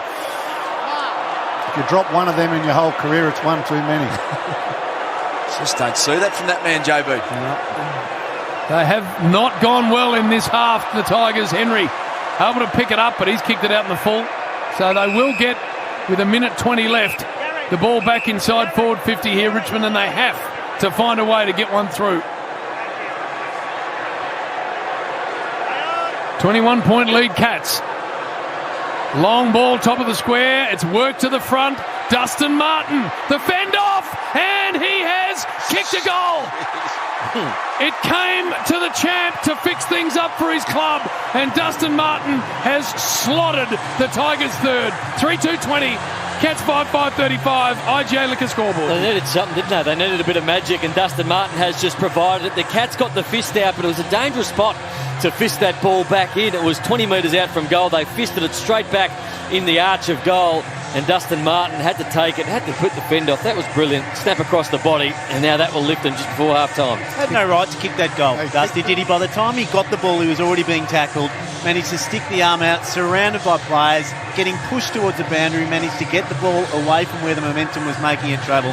That's why he's the best, because he delivers when they need it, Doug. Had to get it back a fair way, screw it back, didn't he? And he kicked a very similar goal last week, actually, but knew exactly where to be, and that is at the front of the pack. It's just brute strength, isn't it? Yeah. Skill from Dustin Martin. Triple M IGA Liquor scoreboard. IGA Liquor proudly independent. The Cats now by 15 points, and you can't underestimate how big that is going to half-time. Against the flow of play, the superstar Martin stands up and delivers for the Tigers. Edwards sockers it out to the wing. In front of McIntosh, got a good shepherd. Enough space for McIntosh to get this one inside 50. Wobbling ball, Lynch Harry Taylor's been really strong in that duel. Got it over for a boundary throwing two-man. Yeah, Tigers' last 7 entries inside 50. Key ball winners for them in this term. Pickett with 8 touches and Short, number 1 ranked player with 8 disposals as well. Lockie Henderson skipped Jack Rewalt to 1 kick in the first half. Yeah, and Harry Taylor on Lynch has done similar. They got it at the right end, the Tigers. They sneak another one before the half. It'll really tighten this game up. Blitzarves. That's incorrect disposal. Dusty will get a set shot. Tight angle.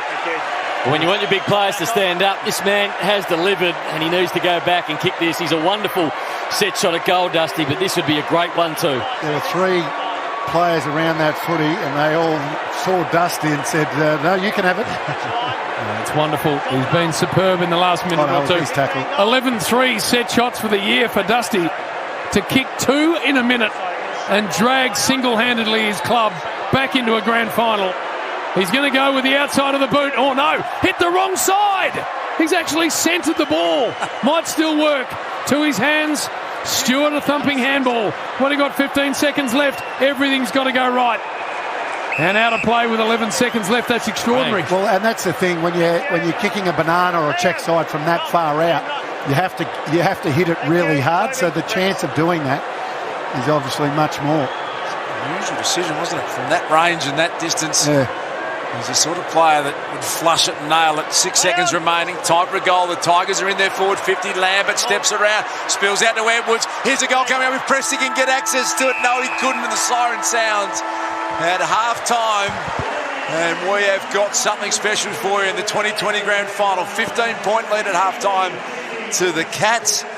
And we're going to hear more from JB, more from the King Wayne Carey, the judge, Chris Judd. Nate Brown's with us, the two-man Tommy Brown. There's been some big storylines in this game already.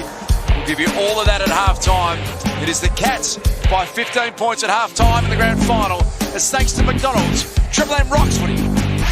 That quarter for IGA Liquor. IGA Liquor, proudly independent. For McDonald's. Triple M rocks the grand final. Tackle the heat of the new McSpicy burger from Macca's. Bruce Springsteen. He's rocked stadiums. Give me some slack. And stereos across the globe. So it's only deserving he gets his own show on Triple M without having to hand out icy cold cans of Coke for 3 years first.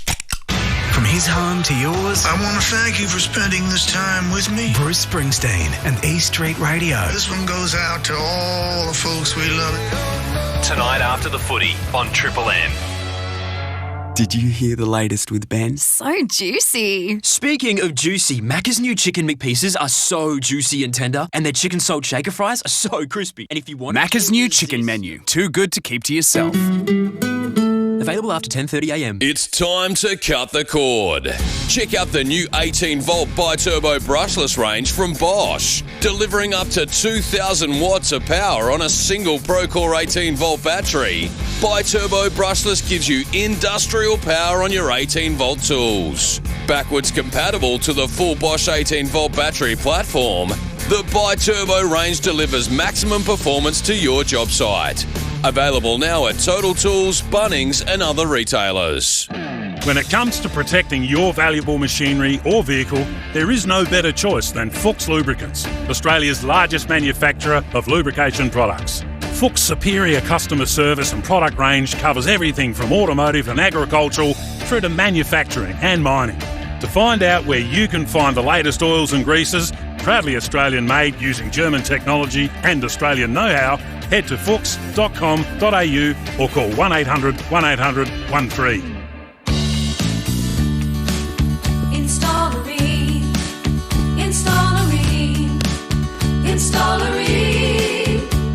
For the hottest of hot water you've ever seen. Ream comes on steady, hot and strong.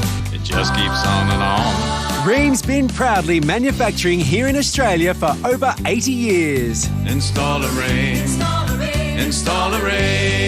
So ask your plumber for Ream, Australia's #1. G'day, it's Stars here. Hard work needs harder workwear. And hey, you may as well look and feel good too.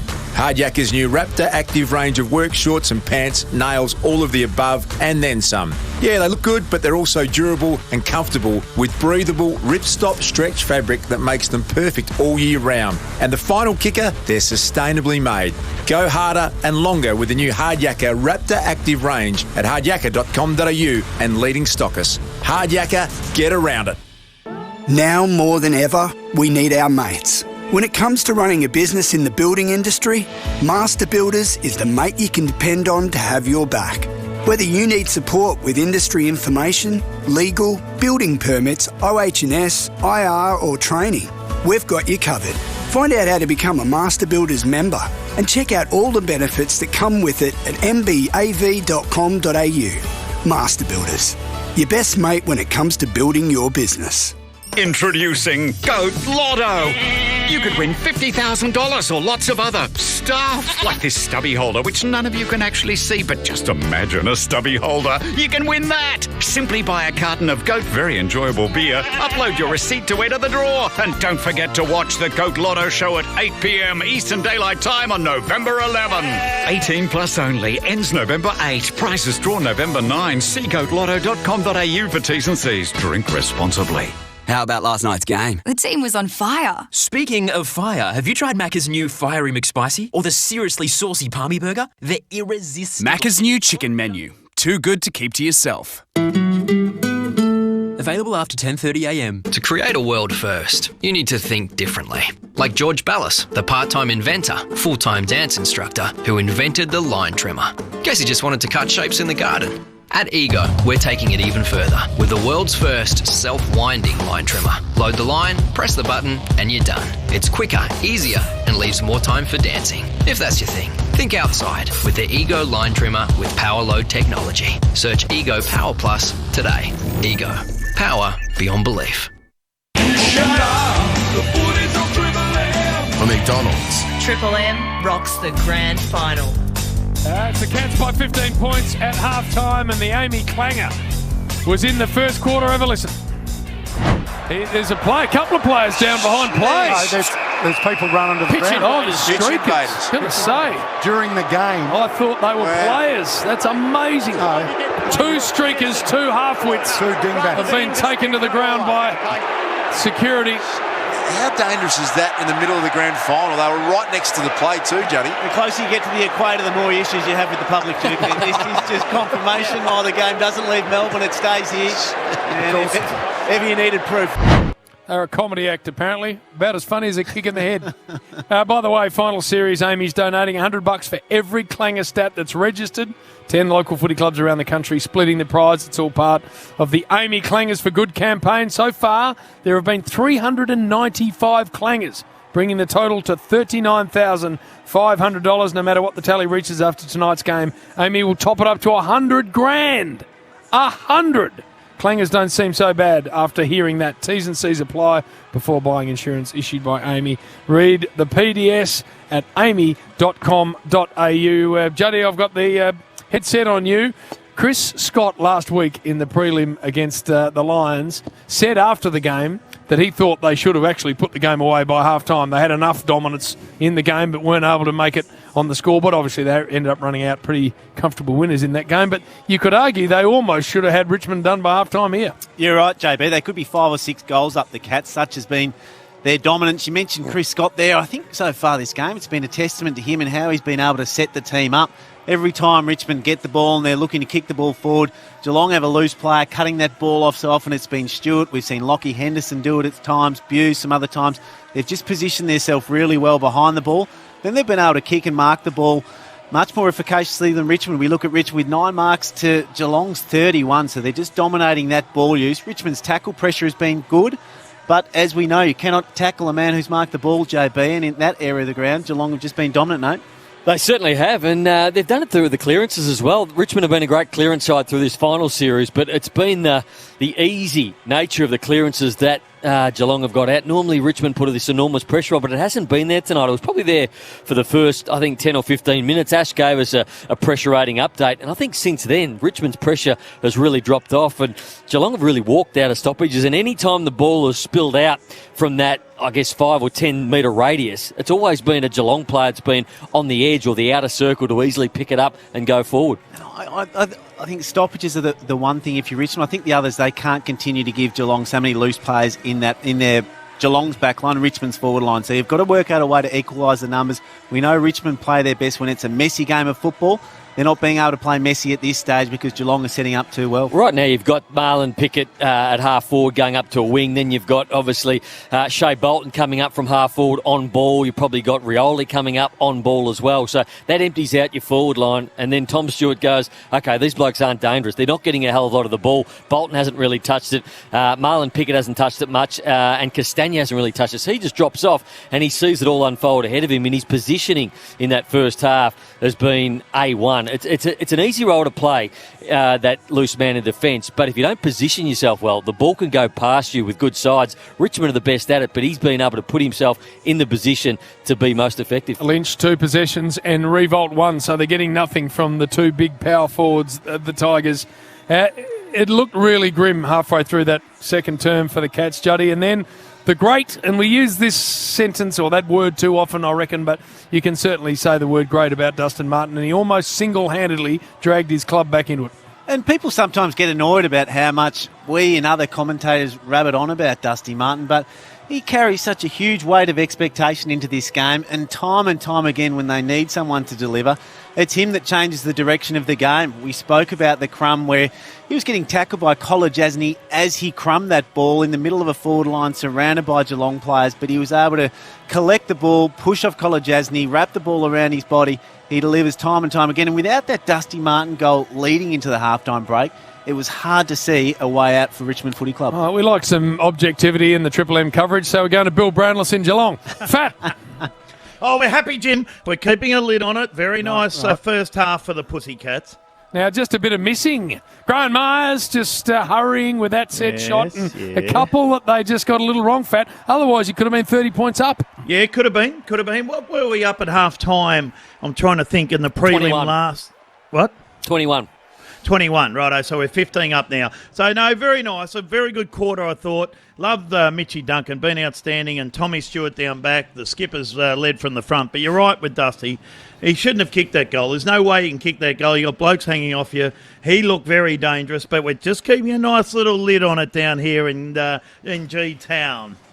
Hey, what are you doing down at the Cremorne, please? Just paint the picture for us. Well, I had the special tonight, the corned beef. Corned beef and a bit of radish, a bit of bacon. Had a couple of them. I was a bit peckish. And then I've just been having the pots, and we've been sitting here. We just got a bit of a raid. The coppers come through, so we just had the numbers had to be right, Jim, of course. And were they? Yeah, they were when we just got rid of a couple. But no, all good, cock. But it's very good. Everyone's happy. And they're a bit of cheering, but they know how good a side this Tigers outfit is, and they can come back. So we'll just see how we go towards the end. All right, Fat. Anything else you want to add before we let you go? No. How's Brian going? Well, we don't know because we're doing the game here on radio, Fat. So why would you ask that question? Well, we just didn't see him in the rub. He took off for the last half hour. But... let me tell you, what about that the first 5 minutes? What happened there with Ablett and then Vlosten and the injuries, and you couldn't write that stuff. So a comedy duo invading the ground. Yes, I thought that was young Oscar trying to get onto the ground there for a minute, but happy to see it wasn't him. No. Well done. All right, we'll catch up as well. If it goes well, we're going to catch up with you at the end of the game. All right? No, I'll be pissed and I'll be singing and crying, and I'm not talking to you, Jim. All right, as we go to the break, we're going to have is it a bit of Geronimo we're listening to from Shepherd?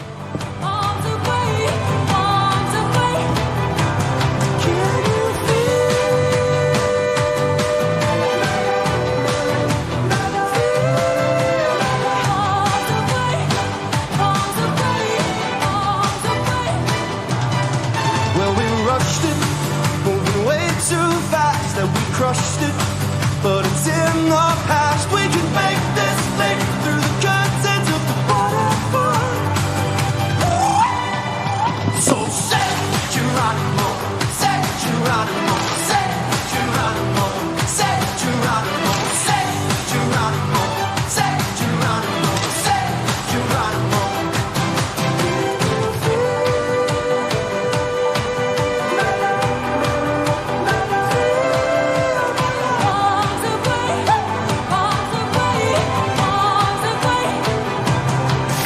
He lives 24/7 and so does Triple M Footy. Follow us on Facebook, Twitter and Instagram. For McDonald's. Triple M rocks the grand final. Triple M's Hot Breakfast. Melbourne, when it comes to knowing what is happening in our city, our country, our world, Triple M's Hot Breakfast keeps you informed. And you guys have been brilliant in delivering the news without the hype. With breaking news. Massive breaking news that's happening at the moment. And the newsmakers. There's none bigger than the Prime Minister. G'day, Eddie. The Premier joins us this morning. The Federal Treasurer. Good morning, Das. Good morning, Eddie. If it happens in Melbourne, we're getting the best people on to talk directly to our listeners. You'll hear about it on Triple M's Hot Breakfast. For 100% Australian-made and owned filling products. Find the right filling application for the deck, floor or walls from Timbermate Group. At Kennards Hire, we only hire people who've taken the Ken Oath. By taking it, each team member goes above and beyond to help any citizen in need. The Ken Oath. It's a commitment that means more than the sanctity of marriage. The Ken Oath means you'll never miss smoko or beer o'clock. So if you want someone who can tackle whatever, whenever, wherever, talk to someone who's taken the Ken Oath. Kennards make your job easy. How much Jim Beam could Jimmy Brings bring if Jimmy Brings could bring Jim Beam? As much Jim Beam as Jimmy Brings could bring if Jimmy Brings could bring Jim Beam. Because Jimmy Brings does bring Jim Beam so we can watch our team. Jimmy brings Jim Beam to your door in 30 minutes. Did you hear the latest with Ben? So juicy. Speaking of juicy, Macca's new chicken McPieces are so juicy and tender, and their chicken salt shaker fries are so crispy. And if you want Macca's new chicken menu. Too good to keep to yourself. Available after 10:30 a.m. Victoria, every test we take helps. Get us on top of this virus. Get us to the next step. Every test helps you stop worrying about that sniffle. And go to work safely. Get back to cricket training. And finally, visit Mum. Every test helps us get closer to a new normal. So even if your symptoms are mild, or you've been tested before, every test helps. For testing locations, visit vic.gov.au/coronavirus. Authorised by the Victorian Government, Melbourne. Some blokes are like good tools. They're useful to have around. And some tools are like good blokes. You can trust them. Crescent Tools are trusted by the trades. An earned reputation. Check out their new range of shock force tape measures. Drop tested from 30 metres onto concrete. It fits perfect in the hand and has an impressive 4 metre standout. Find them at Sydney Tools. Crescent. Trusted by the trades. All right, let's see what we got. Oh, jeez. What is it? Oh, it's not good. Well, we need a breaker? Maybe the demo saw. Then we'll need a chipping hammer. Nah, just a core drill. Probs need a diamond tip then? You know what, Benno? What? If we didn't need a diamond tip, you'd be the sharpest tool in the shed. Thanks, man. Whatever you need, Coates Hire has a million pieces of equipment to make it happen. Call now on 13 15 52.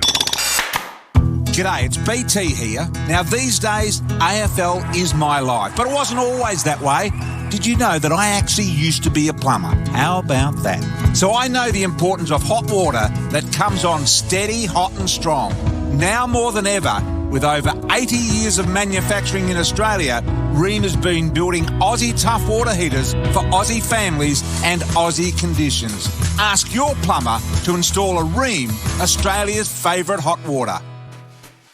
How much Jim Beam could Jimmy Brings bring if Jimmy Brings could bring Jim Beam? Jimmy Brings would bring as much Jim Beam as Jimmy Brings could bring if Jimmy Brings could bring Jim Beam. If Jimmy Brings could bring Jim Beam when we watch our team, Jimmy Brings would bring as much Jim Beam as Jimmy Brings could bring if Jimmy Brings could bring Jim Beam. Because Jimmy Brings does bring Jim Beam so we can watch our team. Jimmy Brings and Jim Beam, bringing the official spirit of footy to your door in 30 minutes. It's time to cut the cord.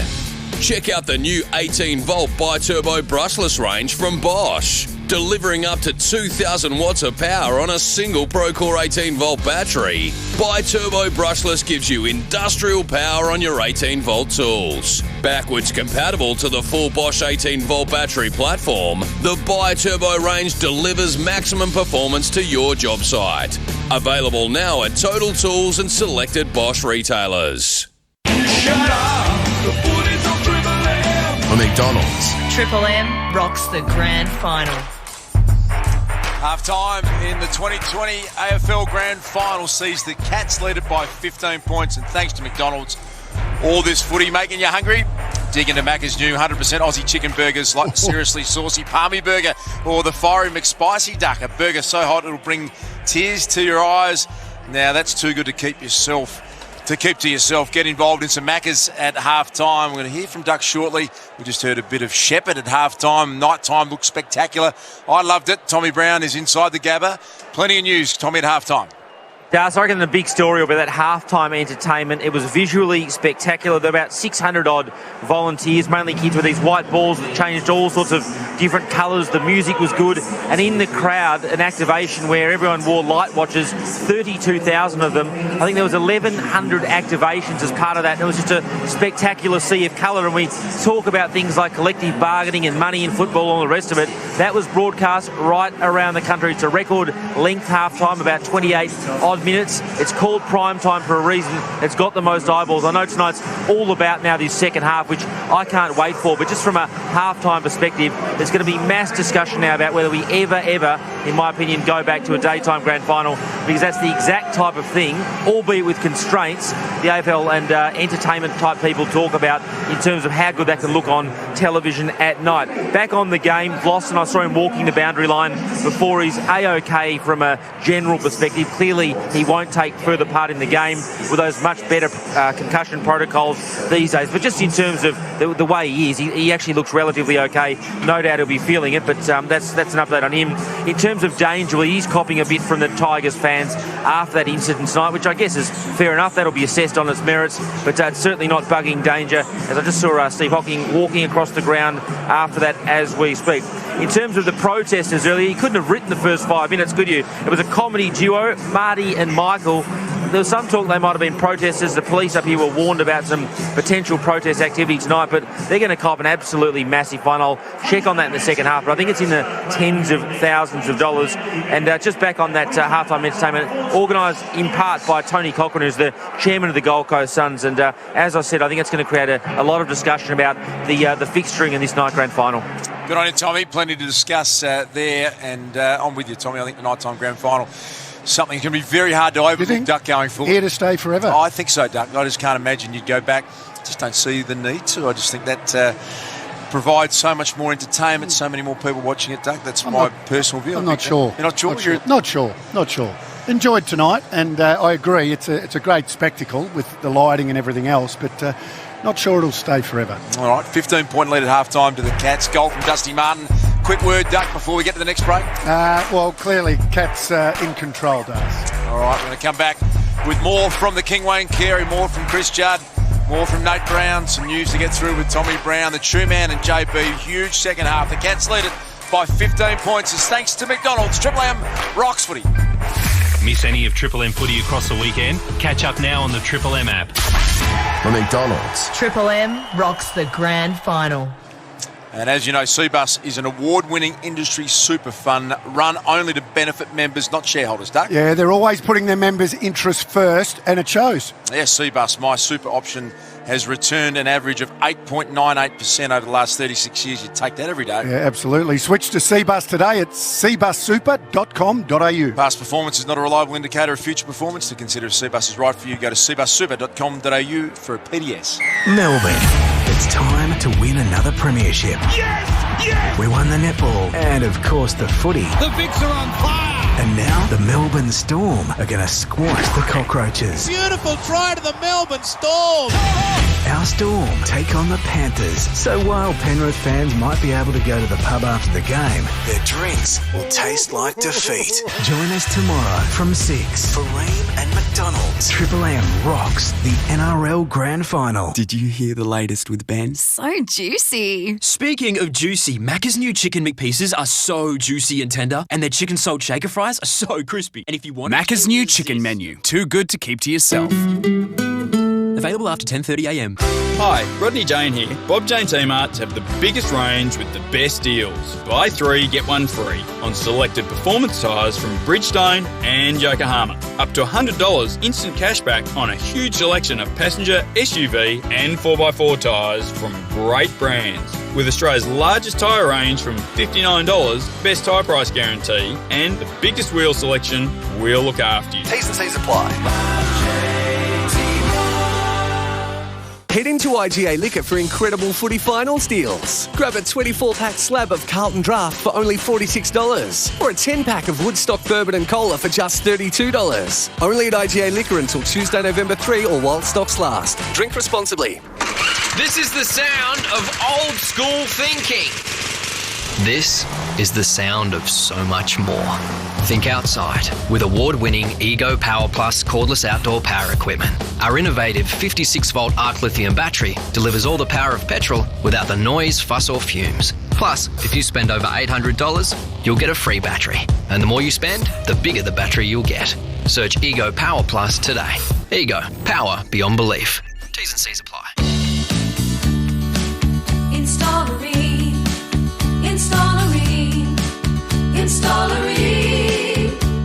For the hottest of hot water you've ever seen, Ream comes on steady, hot and strong. It just keeps on and on. Ream's been proudly manufacturing here in Australia for over 80 years. Install a Ream. Install a Ream. So ask your plumber for Ream, Australia's #1. Are you a tradie who's thinking about getting your builder's registration? You're not alone. Master Builders has you covered with our registration workshops and training to help you get registered. Courses are delivered online and backed up with personalised support. Find out how to become a Master Builders member and check out all the benefits that come with it at mbav.com.au. That's mbav.com.au. Master Builders, your best mate when it comes to building your business. RTO 3935. Whatever the job, big, small, a quick fix or a major project, there will always be that time when you're gonna need a demo saw or a generator. There'll be times when you need an excavator, not to mention a puddle sucker or even a truck. Boss! Sorry, I need a... Yeah, they've got portaloos too. Whatever you need, Coates Hire has a million pieces of equipment to make it happen. Call now on 13 15 52. At Kennards Hire, we only hire people who've taken the Ken Oath. By taking it, each team member goes above and beyond to help any citizen in need. The Ken Oath, it's a commitment that means more than the sanctity of marriage. The Ken Oath means you'll never miss smoko or beer o'clock. So if you want someone who can tackle whatever, whenever, wherever, talk to someone who's taken the Ken Oath. Kennards make your job easy. How about last night's game? The team was on fire. Speaking of fire, have you tried Macca's new Fiery McSpicy or the seriously saucy Palmy Burger? They're irresistible. Macca's new chicken menu. Too good to keep to yourself. Available after 10:30am. Nothing more Aussie than a locally brewed, great-tasting beer that just does what it says on the can. Brick Lane Draft. Bloody good beer that goes bloody good with footy finals. Now at your nearest Dan Murphy's. Drink responsibly. Triple M rocks the grand final. This quarter for Ream. Built tough for Aussie conditions with the latest technology. When it comes to water heating, install a Ream. Cats by 15 points. Ream, Australia's favourite hot water systems, of course. 80 years manufacturing in this country, building Aussie tough water heaters for Aussie families and Aussie conditions. Massive range, 6-star energy efficient models. Ask your plumber always to install a Ream. Got to go back to 1921. I just saw, Duck, for the last time the Tigers won a granny after trailing at half time. Yeah, I'm not looking into that. That's 100 years. Yeah, I know. Yes. Here we go. Did Josh give you that, or did you? No, I just saw it on the screen, actually. Big second half underway. Here we go. And the Tigers trail by 15 points. Again, the bouncing's been very good. Nankervis worked it forward, pressed here off the ground, didn't get any purchase at all with the attempted socket, then tried to go again. Missed it 3 times, actually. O'Connor got walked into. He was thumped in a tackle. Rioli. Oh, nice early strike here. It'd be good for the Tigers. Graham got it back. Edwards, he's claimed in a tackle. Cochin on the up. Graham, nice. Now they got numbers out wide, the Tigers. Inside 50 through Dusty. Thumps a high one. Very long and deep. And a free kick is going the Tigers' way against Henderson. Did his work early then, Jack Rewalt. I thought he had a hold of Henderson early, but then he took the front position and Henderson realised that he just slipped him that little bit, put his arms around him. It was very good body work by Jack Riewoldt to do his work early. That's a little grab that the umpire didn't see, and he was on the back foot, Henderson. Looking at the Bosch Tools replay, I agree. If he had seen that, I reckon he lets that go because both holding. But this is a big start for the Tigers.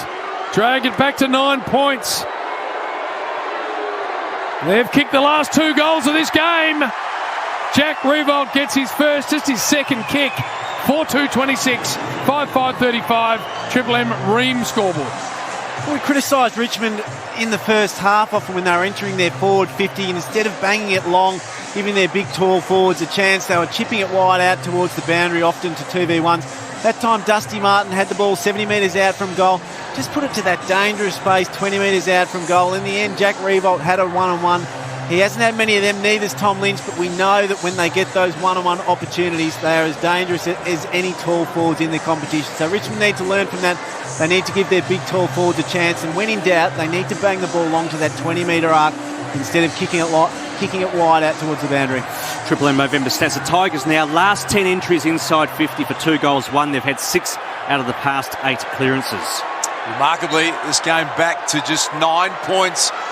And that is brought to you on the Triple M Install the Ream scoreboard. So this powerful team, the Tigers, just find a way to claw themselves back after so much dominance in the second quarter from the Cats. Perfect bounce again. Stanley and Nankervis. Stanley did really well to Selwood, and we've seen that so many times. He's just so hard to tackle, isn't he? He's brilliant at that. He pops up again, wants to get it moving to Guthrie. Nankervis did really well. Ran on the ruckman, dragged Guthrie down, and now they've turned it over. They're dangerous here. They're streaming forward, the Tigers. This is where they're really good in the turnover. Number 1 team in the comp, it scores from turnover. Dusty's got it. He's got the big forwards in his sights. The little man there, Graham's been free kicked. Jack Graham can shoot from about 45. He'll take a bow, big Nankervis in the middle. He gave away the free kick to Joel Selwood, but really made him hurt. Really got him around the neck, but then realised that Joel Selwood was going to get up before him, so he chased him. The handball was under pressure towards Guthrie, and the run down from big Nankervis, the turnover back the other way, and the Tigers were out everywhere. It was sloppy from Selwood, wasn't it? This man won a premiership in just his 5th game, Jack Graham. He missed out after a prelim injury last year's grand final. Normally a reliable set shot kick. That's a genuine sack. That almost rolled off his boot. It's been marked by Tom Stewart. I think he hit that with his thigh. How many intercept possessions now for Stewart? Intercept possessions, Duck. That's 6 for him, along with 4 intercept marks. Menegola kicks it down the line. In front, Kolajasny. Little squaring one, no good. Straight to Lambert. Lambert can go to Baker, just outside 50, and he can sit it inside 50 for Castagna. Horrible turnover. Well, it's just been all turnovers to start this quarter for the Cats. They've been very, very sloppy. Come out half asleep. Too long, half time. Jason Castagna to make it 3 in a row for the Tigers. Get them back to 3 points. Game high, Ash, for the Cats. Yeah, 22 points, 18 minutes into the second quarter. Kicked 5 points in last year's granny, didn't he? Castagna? Yep. Castagna, set shot. And that's wobbling through. 3 players on the line, couldn't touch it. Castagna has kicked his first, the Tigers' 5th, and we've got a 3-point ball game. If you wanted a perfect start for the Tigers, Johnny, that's exactly it. They've kicked the first 2 goals within 3 minutes. That's what Damien Hubbard would have asked for. Now you just get that little bit of a doubt in the Cats midfielders, and all around they go, okay, we're playing against the might of Richmond, who've won 2 of the last 3. Their game plan stacks up in big games. We've got this lead. We had it at halftime in the prelim last year. There's just that little doubt right now, and they need to win this next clearance. They've just found the right balance, Richmond. When they've turned these balls over, they've used their players around them. Rather than bang the ball long when they're outnumbered, they've used the players around them. Then they've entered their forward 50 once they've had some good options. Really good by Castagna. Then they had 3 Cats on the goal line there, Duck. And if that had been set up differently, I feel like they almost could have jumped up to catch it, but they were all set up a bit deep. And in the end, the ball went through almost head height, I reckon. Yeah, they were very deep, weren't they? And in the end, looked like they didn't even get to that. No. But that's why in that first half, when you get the opportunities that the Cats had, you just have to nail those goals. That's the Triple M Seabus Super Special Comments team. Seabus is super fun. You can trust Wayne Carey, Chris Judd, Nate Brown. Cats haven't been inside 50 since the 18-minute mark of the second quarter. They've got to respond. Tom Stewart was outstanding in the first half. Only as far as Camden McIntosh on the wing. He surges it forward. Selwood fighting hard. Flicked forward by Graham in the way Tui. Still a ball to be one on the wing. Simpson, Dalehouse got crunched in a tackle. McIntosh picked it up. Here's Bolton. They're dangerous again, the Tigers. Graham linking up through the corridor. Bashahuli almost run down from behind. Picked up by Edwards. Fisted away from Lambert. Dusty with a rare little half fumble. Now trying to pick it up, Kolajasny. Rioli worked him to the boundary line. And all of a sudden, the Cats are feeling genuine heat every time they get near the ball duck. Yeah, they've gone up a level, the Tigers, with their pressure. I mean, they haven't helped themselves, the Cats, with some really poor decisions and disposal, but Richmond have certainly lifted. They go to the top of the square again. All on his own was O'Connor. Handball to Henry, who had a horrible fumble. So now the wobbly boots are being worn by Geelong. Yeah, and that's an easy clearance out of Richmond's forward line. You just can't afford to do that. All of the doubt has gone from the Tigers onto the Cats. It's been an extraordinary turnaround in this game. 22 points it was. Now they lead by just 3. Simpson has it held in. The surge is working well for him again, Ash. How many times has Shane Edwards kicked the ball off the ground? It seems like every time he's been near the footy tonight, he's kicked it off the ground. Yeah, spot on, Brownie. 7 times. Overall, it's 21-7 Richmond's way with ground kicks. Selwood wrapped up in a tackle. Duncan got a little inching one out of there. Asprey, and now they've got a chance through Hawkins. Now Ablett. Ablett over the top. Dalhouse. What's he got? Goal side. He gives it to Brian Myers. Hasn't had a great game, but that's a ripping finish. Brian Myers. Beautiful business. And the Cats bite back. 6-5-41 to 5-2-32. Triple M installer room scoreboard. And the cleanness from Ablett and Hawkins. So, you know, 2 players that handle the footy really well. And it's a nice finish from Myers, because as it's on the run, we know how he likes to kick when he does set shots. He ran straight at the goals and kicked it straight. Really nice finish on the run for him. Almost just needed a nerve settler too. We spoke about their fumbles. It felt like Richmond were coming. First, you mentioned the senior players in Hawkins and Ablett taking the ball cleanly and settling the nerves, and then for Myers to get himself back in the scoreboard, gets himself back in control of this game, and it was starting to look like Richmond had all the momentum. And the handball from Ablett, the reason why it's so important, because the play, it didn't break stride. If that's a little bit behind him, then that pressure gets put. Geez, that's a good finish. Yeah. Nice finish. Probably felt like he owed them one, Myers, wasn't he, from an earlier miss in the game. Tackle the heat, the new McSpicy burger from Macca's, thanks to Macca's, our marquee partner. And there is an AFL legend, an official legend, Malcolm Blight. Spent a lot of time in Queensland across his footballing journey. He's a legend. Great to see Blighty there. One of the great men, Blighty. He's a ripper. Here is Dustin Martin. Can they get the quick reply? Left foot kick wanted Nankervis, who's forward. Castagna did well. Hurry to kick towards the goal. It was always going to be to the near side and through for a minor score. So the Tigers 5-3-33. Geelong 6-5-41. That's your Triple M install the room scoreboard. Tight grand final. Guthrie a short one. Works to Kolajasny, who had a real wobbly moment by foot recently. Shouldn't go short. He's not going to duck. He's pumping a long one down the line. They've got good numbers here, the Cats. It gets to the back. Free kick to Stanley. Stanley will be the recipient of that free kick. Noah Bolter giving it away. Stanley just dumps it over the top. And the Cats can control along the wing the footy. They've got Guthrie right on the wing.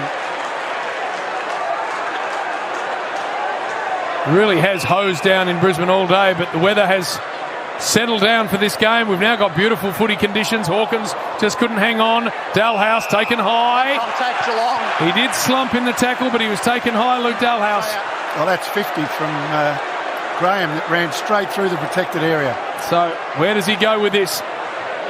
This time he does sit it to a better spot. High ball. The fist. Stanley front and centre misses. Probably should have done better. 6-6-42, 5-3-33, Triple M installer ream scoreboard. So Jaden Short now ball in hand with the fullback kick in. A fair bit of it tonight, Jaden Short.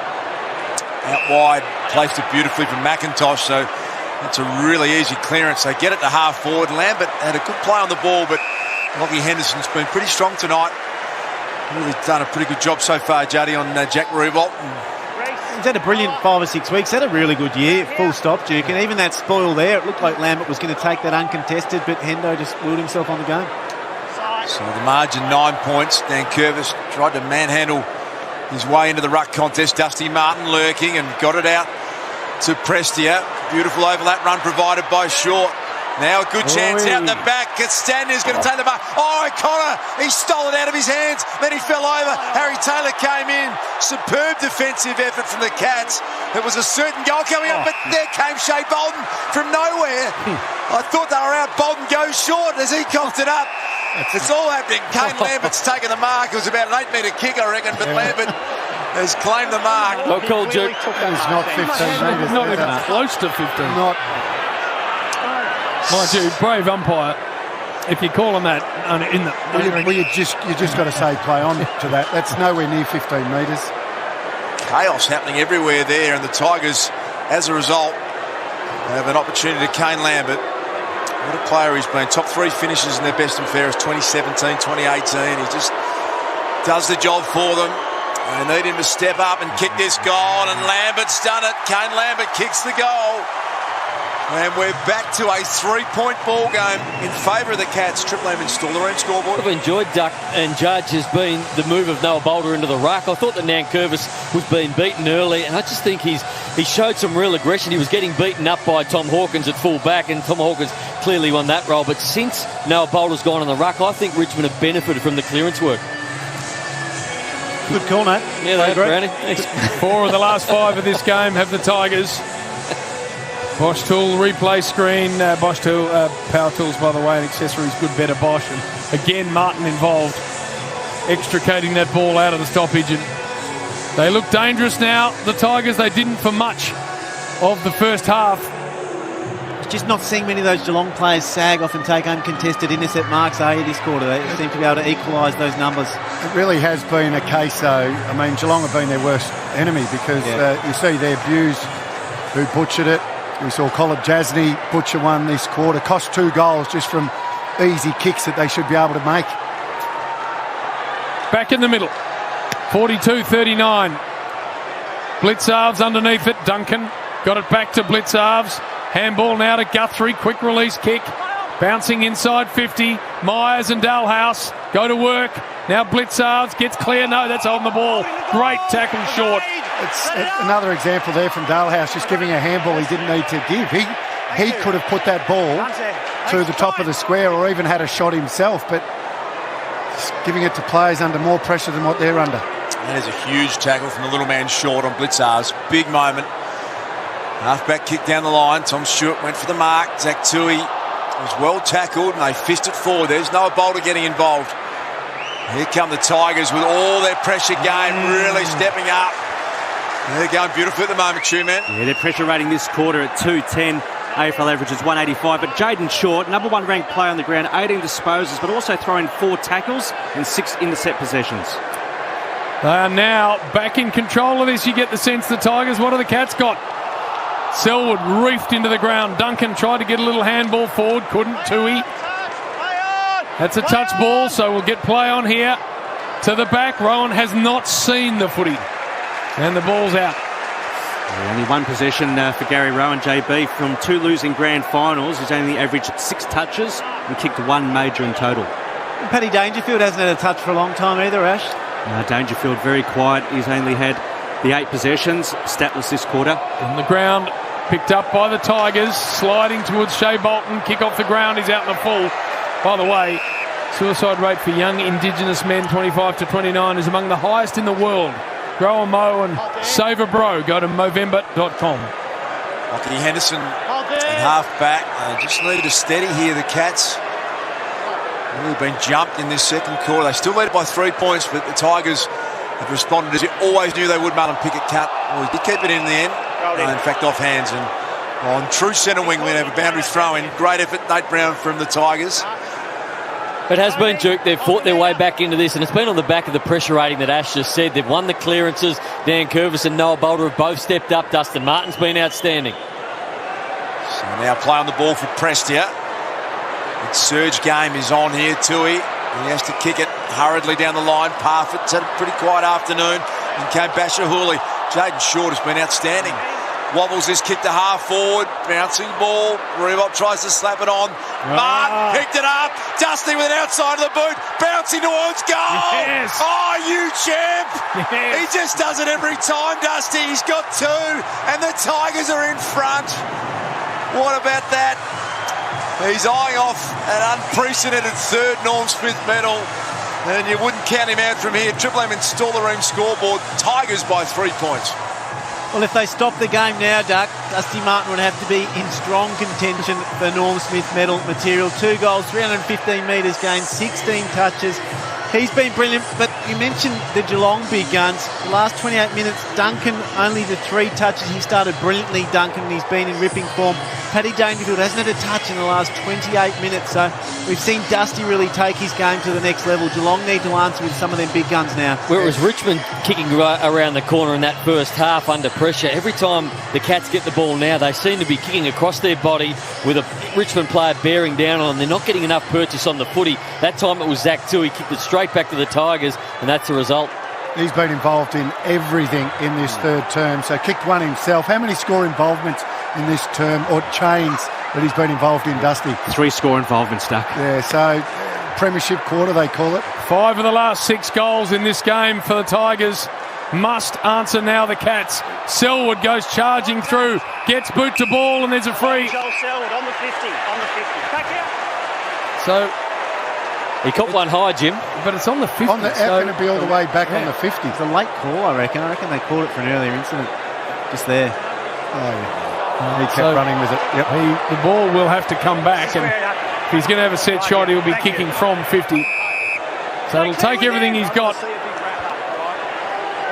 Shane, hold! Had a blistering start to this game, Joel Selwood. One thing, Joel, is over his career where clutch shots he nails. Now, this might be a little bit too far for him, but he is one guy that can kick a clutch goal. To give the Cats back the lead.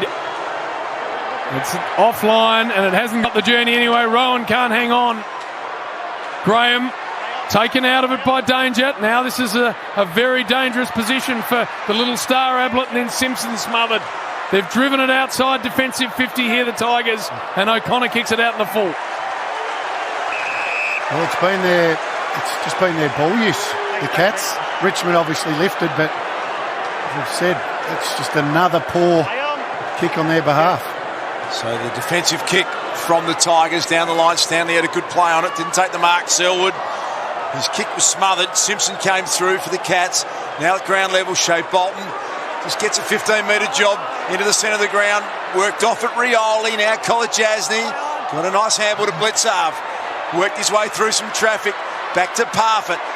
Can get boot to ball. High one inside 50. Dangerfield fell over. Grimes got rid of him with a spoil. Back to the defensive zone. Broad pirouetting, spinning, and then well tackled by Myers. Umpire sees it.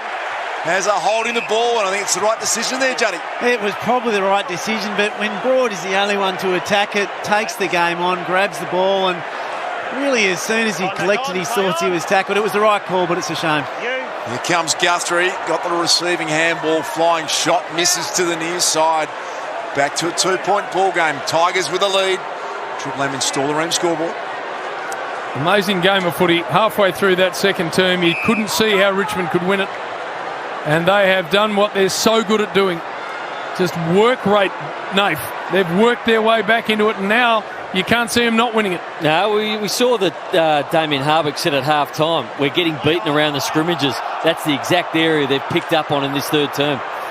There is Rowan, just got a little inching kick forward. Myers, Hooley, who's been quiet for him in a granny. And it's going to be a ball up. Yes, Ash. Triple M November stats. Geelong took 31 uncontested marks in the first half. They've only taken 6 in this term.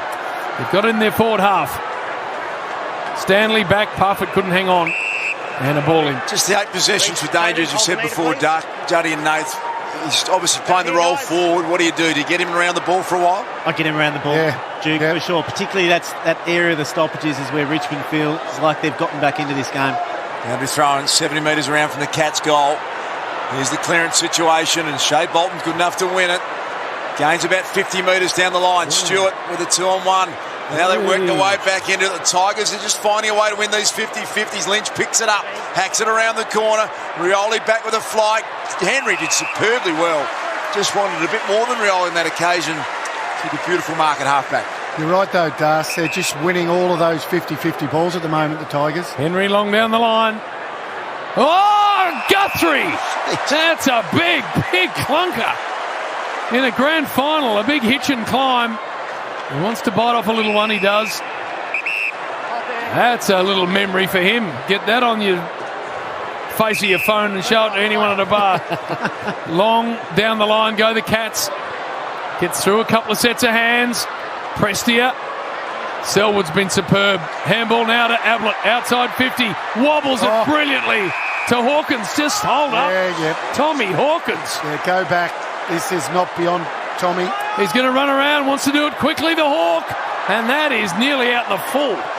When he rushes those, Jim, he really rushes them. If he goes back, takes his time, he's a very good snap at goal, but we've seen him time and time again rush those snap shots and miss. Yeah, spot on, Brownie. When he takes his time, he hardly ever misses. Well, a strange decision, wasn't it? 1 point lead to the Tigers. The centre wing, Jack Rewalt, well intercepted by O'Connor. Back to Henry. Tumbles it down the line. Dangerfield quiet. Can he get access to this? Little fumble from Danger at ground level. In came Dalehouse to lend some support. Mullen pick it over the top, and very rarely see that from the champ Dangerfield. Just getting back to Tom Hawkins, I reckon he missed a lot of set shots in that first final he played. I don't think he's got his confidence back from a few weeks ago. All ground level to be won. Edge of 50 for the Cats into attack. Now Reece Stanley high up and under job. Got to get a contest here, the Cats. Rowan did that, well taken Simpson. Well tackled from behind by Short. Dalehouse slapped it towards Ablett. Ablett, can he get the ball? Over the top was Grimes, and Prestia came back. He looks a bit sore again, Gaz. Out of play, and we'll get a ball in, and Gaz is slow to get up. In fact, they're calling it deliberate, I think. So the Cats will bring it back into play.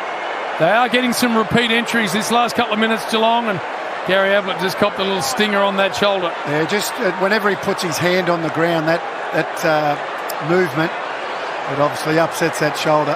So back in go the Cats, and they get a marking player forward of the ball. Dalhouse off the ground, couldn't get any purchase at all. Good forward pressure from Parfitt, and we'll get a boundary throw-in. That's the result they wanted to, the Cats. They get an opportunity here now. You can see Ablett talking to Hawkins. He just said, grab it out of the ruck tuck, didn't he? Yep. And get it to me. Yeah, I'm not sure he'll... You want to run around on his left, Gary Ablett, here? We'll keep an eye on that. That was the set play called. Can Hawkins get the strength to do it? He worked Nankervis off it, but Asprey slapped it forward. Now Bolton coming through Buse, who's bundled over the boundary line. They'll throw it in inside 450 again for the Cats. So the margin just 1 point, minute 51 remaining until three-quarter time. The Tigers have been enormous. It was a 15-point lead at half-time to the Cats, and they've reduced.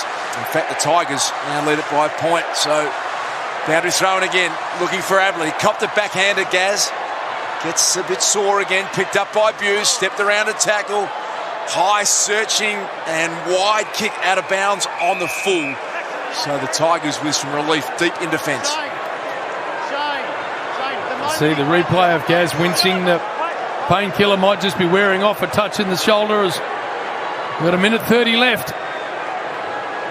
Long and wide, and simple mark to Menegola. Play on, so he goes centering here to Duncan. Off a step, he goes to a hot spot. Rowan runs under the footy. Nankervis's ball to the back was smothered by Dalhouse. In fact, it was Castagna who was trying to deliver. That's a good smother. And we'll have a boundary throw in. Minute 19 left inside. Forward 50, Hawkins to the front, Bolton. Boot to ball. Big ball to win here. Kolajasny. No, Martin wins it. There's no surprise. Just pumps it forward. But Blitzards is back there all on his own. Needs this to sit. Been a bit wobbly in this game, the Blitz. He's got around, that's okay, but Henry coughs it up. Here we go. This is what the Tigers do. Edwards walks in, and they have missed. Amazing. From 25 out, he's missed.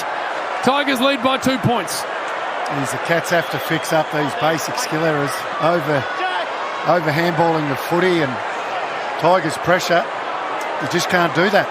What about the one-on-one win? Dusty Martin, the best one-on-one player in the comp. There's Gary Rowan. They need more out of that man. Yeah. Just his second touch in the grand final. He's taking the mark at half-back.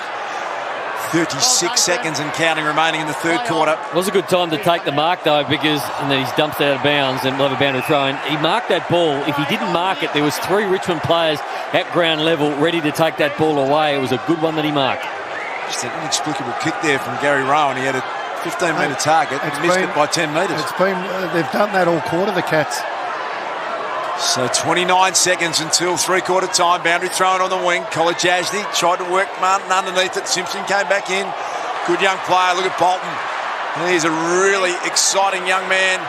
Here comes Harry Taylor, who's been really good on Lynch. Slapped it forward. Rewalt, little don't argue, and then dispossessed. Probably should have been holding the ball. Now Parfitt gets the kick forward. Pumping long one, 1v2. Hawkins has got to clear this up, and then danger. Can he get out the back? They number up here, the Tigers, pretty well. Baker did nicely. Hooley the handball. There's the three-quarter time siren. 2-point lead Richmond. Tommy Brown. JB Ablett just willed himself during that quarter with that shoulder pain. Clearly, whatever he had was wearing off. He's now grimacing in pain, holding that left shoulder as he comes across to the bench. Interestingly, the Cats left him on. He just wandered around half forward, clearly trying to get a goal towards the end of that quarter. But he's actually going directly off now with the trainer. I expect he'll go down the room. Juddy, you'd perhaps be best to comment on this from a medical perspective, but he's obviously going to have to jabbed up again or do whatever they can do to it and try and just will himself into this last quarter. But she was a brave effort. I suspect you, Tommy. Appreciate that, mate. Bob Jane Team Arts. Buy 3, get 1 free. Selected performance tyres, Bridgestone, Yokohama. BobJane.com.au, and the Installer Ream scoreboard has the Tigers up by 2 points after they trailed by 22 halfway through the second term. It has been a mighty performance from this club. Installer Ream, by the way, built tough for Australian conditions. Latest technology when it comes to water heating. Install a Ream. The Tigers, final change, lead it by 2 points for McDonald's. Triple M rocks the grand final. That quarter for Ream. Built tough for Aussie conditions with the latest technology. When it comes to water heating, install a Ream. For McDonald's. Triple M rocks the grand final. Tackle the heat of the new McSpicy burger from Macca's. Bruce Springsteen. He's rocked stadiums. Give me some slack. And stereos across the globe. So it's only deserving he gets his own show on Triple M. Without having to hand out icy cold cans of Coke for 3 years first. From his home to yours. I want to thank you for spending this time with me. Bruce Springsteen and E Street Radio. This one goes out to all the folks we love. Tonight after the footy on Triple M. Head into IGA Liquor for incredible footy finals deals. Grab a 24-pack slab of Carlton Draft for only $46. Or a 10-pack of Woodstock Bourbon and Cola for just $32. Only at IGA Liquor until Tuesday, November 3 or while stocks last. Drink responsibly. When it comes to protecting your valuable machinery or vehicle, there is no better choice than Fuchs Lubricants, Australia's largest manufacturer of lubrication products. Fuchs' superior customer service and product range covers everything from automotive and agricultural through to manufacturing and mining. To find out where you can find the latest oils and greases, proudly Australian made using German technology and Australian know-how, head to fuchs.com.au or call 1800 1800 13. At Kennards Hire, we only hire people who've taken the Ken Oath. By taking it, each team member goes above and beyond to help any citizen in need. The Ken Oath, it's a commitment that means more than the sanctity of marriage. The Ken Oath means you'll never miss smoko or beer o'clock. So if you want someone who can tackle whatever, whenever, wherever, talk to someone who's taken the Ken Oath. Kennards make your job easy. Right now, at Cbus, we're building a new future for all of us. By building new projects in property, investing in infrastructure and putting millions into Australian businesses, we're not only helping to create around 100,000 jobs, we're strengthening the economy.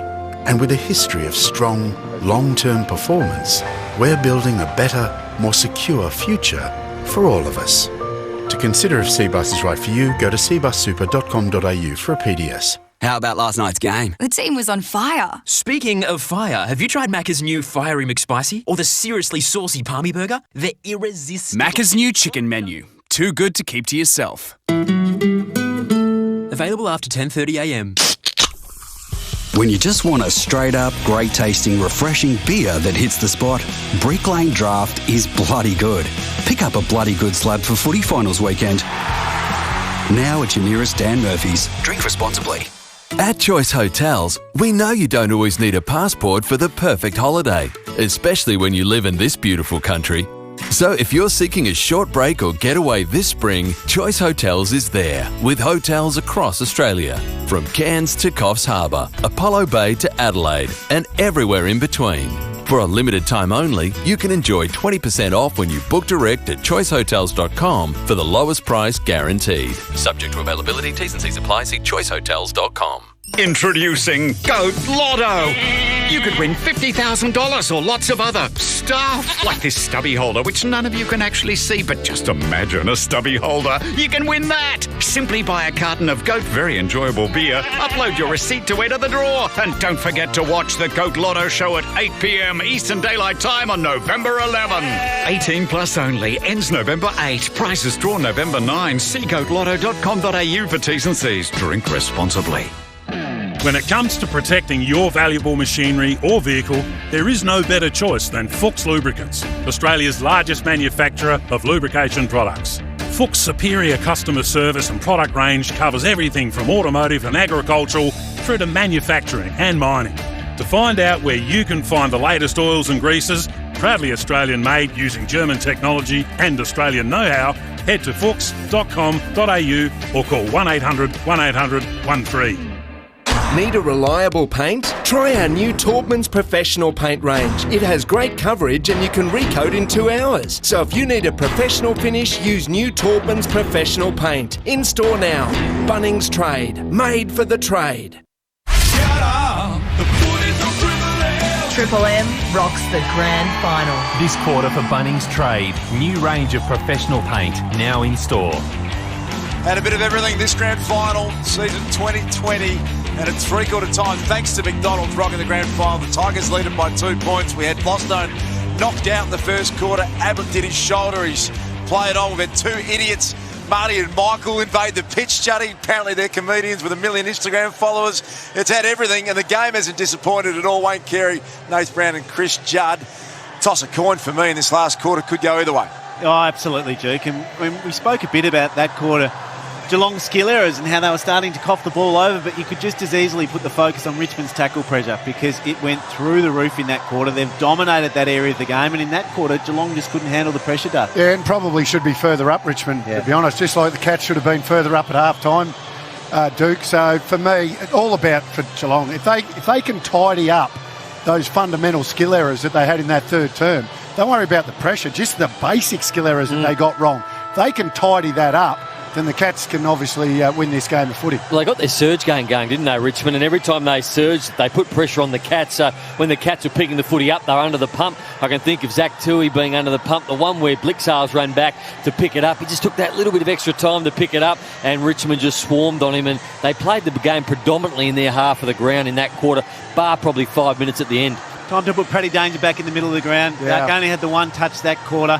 It's not going to impact the game if they're not winning the ball at the stoppages. That's what got them in control in that first half. Time to put Paddy back in the middle. Let's get down to Tommy Brown for Bob Jane Team Arts. Just an electric atmosphere down here. As a newsman, we're going to see so many stories develop during this quarter. Danger, effectively his first grand final. They're so hard to make. Ablett, his final grand final. Can Richmond score 3 premierships in 4 years, which was Brendan Gale's specific directive and target by 2020? People laughed at him. It's all going to develop in the next 15, 20, 25 minutes. And so many talking points tonight. Can't wait. Bob Jane Team Arts, buy 3, get 1 free. Selected performance tyres, Bridgestone and Yokohama. BobJane.com.au. Boys, do we have Dusty Martin with a Norm Smith? He's best man on the ground at the moment. Unprecedented third. He's chasing tonight. Here we go. The last quarter underway. Hold on to your chair. This is going to be enormous. Selwood in there. Nankervis has had some big moments. It's the Tigers who go forward for the first time, and Lynch takes a mark. Can't remember him taking another mark. Gets his first mark, Das. 1-on-1 for Rewalt. Lynch just shanked the kick inside 50 and it's landed straight into the lap of Reece Stanley. So Stanley inside defensive 50, but can't see anything he really likes, and then he goes wide to a weird spot. Gets to the back of Henderson. Baker just dribbled it along the ground. They got players out here, the Tigers. Revolt slid it across to Graham. Inside 50 ball to a really dangerous spot. Lambert went and found it. Gave it to Prestia. First goal of the final term to the Tigers. That's big. Dion Prestia. He's got a couple. 8-4, 52 to 6-8, 44. Triple M Bunnings trade scoreboard. And once again, the possession coming out of your defensive part of the ground. Reece Stanley. What was that? He kicks it to a 2-on-1. A 2-on-1, and in actual fact it was worse than that because Richmond had the numbers on that side of the ground as well. So the fact that they won the 2-on-1, the quick kick went to their advantage and to their numbers. Triple M November stats. Richmond number 1 for scores from turnovers, averaging 43 points per game. All 8 majors have come from Geelong turnovers this evening. Triple M November stats with the true man. Testicular cancer is the number 1 cancer in young men. Grow a mo to save a bro. Go to Movember.com. He's the true man for that. What a start for the Tigers. Dion Prestia. He was their best and fairest winner in last year's premiership year. Been injured for much of this year. And he's kicked a couple of goals in the grand final. Brilliant take from Lambert, wasn't it? They have to get this clearance, the Cats. Need to respond. It's just an 8-point margin, but momentum game, and the Tigers are sniffing. But they have got head of steam up. Dangerfield. Going to get the free kick, as you can hear. And this will just be Paddy's 10th possession of the grand final. Can the champ, the All-Australian captain in 2020, find another gear? They need him to. Drives it long. Hawkins is the intended target. Now nearly just dropped the mark in the end. He got rid of Asprey, did all the hard work. And now off hands. Out of bounds for a boundary throw in attack for the Cats. Asprey effectively gave up on that contest. He just completely outmuscled it in the end. Just an uncontested chest mark to Hawk was dropped. Ablett continues to sit it out. 8-point lead to Richmond. Nankervis to the front, brilliantly taken by Edwards. Tumbles it down the line, and a free kick's going to go Revolt's way for high contact. Everything's starting to go the Tigers' way. And you can see there, Nankervis got in front of Hawkins in that ruck contest, and they get the clearance. Shane Edwards clearance again. He's had a good game. Jack Revolt long to half forward. And Lynch got to the front, couldn't hang on, then got wrapped up by Stewart. Harry Taylor, they've got very fumbly back here. The Cats, they'll go forward through Lynch. Bouncing ball's going to miss. And the throw in deep. And that's a part of the game that Harry Taylor, we admire him. He's been a great player for this team, but below his knees now, very, very iffy. And they won't mind this at all, the Tigers, building some pressure, boundary thrown deep in attack. They're very dangerous from this situation. The runners come at it. Dusty Martin looked like he was going to get the ball. Here come Blitzars the other way and shins it forward. Still isn't clear defensive 50. Marlon Pickett threw it over his head. Back to Hawley. Wild boot from Edwards. And the umpire, I think quite correctly, has awarded a free kick to Luke Dalhouse at half-back. 8-point lead in favour of the Tigers. Early stages this final term, and 50 metres. Big. Just overstepped the mark there, Marlon Pickett. And that will bring Luke Dalhouse to centre forward, not within scoring range. Just having a look at the Bosch Tools replay. Pretty clear, overstepped the mark. Dangerfield smashed into the pack. Front centre Henderson dispossessed. And Boulder got him. So the Tigers just coming up the plays at the right time. What about the courage of Jack Graham there to realise Dangerfield was coming out like a steam train to just stand in his way. Dangerfield crunched him, did what he needed to do, but it definitely stopped the mark. 6 of the last 7 goals of this game, the Tigers. Only 1 goal in the second half, Geelong. They have to hit the scoreboard next. They've played some big tackles, haven't they, Richmond, in the second half. Bolter, long one. Henderson taken under the footy. Harry Taylor, this is where they've really got wobbly. Martin, Bolton, Rioli. This time he's owned in a tackle from Henderson. And a ball up. Thank you. Contested possessions 10-4, Ash, in this final term. Yeah, spot on, JB. And Richmond plus 25 in tackles for the game. So it just looks a long way back here for Geelong. They've got to find a way. Blitzarves got it to Selwood. Down the line, it gets to the back. This could work for them. Here's Myers. Long ball inside 50, no one home. Simple for Broad. Done a very, very good job, Nathan Broad. Really poor kick in the end from Myers. Didn't go to the advantage. Well, those ones in the first half, they were spotting up. They were seeing the players. Now they're under pressure. Now the heat is on, and they just haven't had the poise, the Cats. Can they trap it in their forward half here? The Cats fisted back by Lockie Henderson. Camden McIntosh. Nice take from Jaden Short at half back. Beautiful kick to the wing. It was a 40-metre dart. Found the intended target, and now the Tigers get it to Lynch. Been very quiet, but just starting to find a bit of the footy. 60 from home. Tom Lynch takes his time. He's got Short. And then ignored it, Duck. Pops it down the line instead, deep into attack. Here comes Reece Stanley, and he punches it over for a boundary throw and deep in attack for the Tigers, who lead it by 8 points. Reckon they're happy with these forward 50 stoppages, though, the Tigers. Give them a chance to set up behind the ball. And as you touched on before, Duke, they do look dangerous with these forward 50 stoppages. They're getting exactly that. Juddy. Ball to ground. Stanley outside of the boot. Myers taken away from it by Short. Pickett coughed it up. Nankervis. Thumping handball works. Short's been very good. Sits it again to a really dangerous spot. They thump it into the goal square. Castagna just can't quite get there. Tommy Brown. Let's get down to Tommy Brown. JB, Ablett's back on the ground, which is a good sign as far as Geelong's concerned. He was wandering by himself on that wing, but he's going to give it one more shot. You'd think with that shoulder, he still looks in pain. Yeah, he's back out there now, Tommy. Thanks for that update for Bob Jane T-Marts. Next goal this game might be the deciding one. Grimes has taken a good mark. Spent most of the night blanketing Dangerfield. Short. Don't go forward. To the skipper, Cochin. So all on the Tigers' terms at the moment. Cochin just pops it inside forward 50. Spore from Stanley was a dangerous one to the goal line, but Menegola was first back there. Gets it to his defensive 50 zone.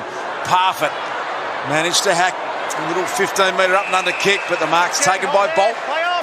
Everything falling here for the Tigers. Bolton steps away. High ball forward. Lynch has got out the back. And he'll kick a goal from point-blank range. And it is looking very, very tough now for the Cats.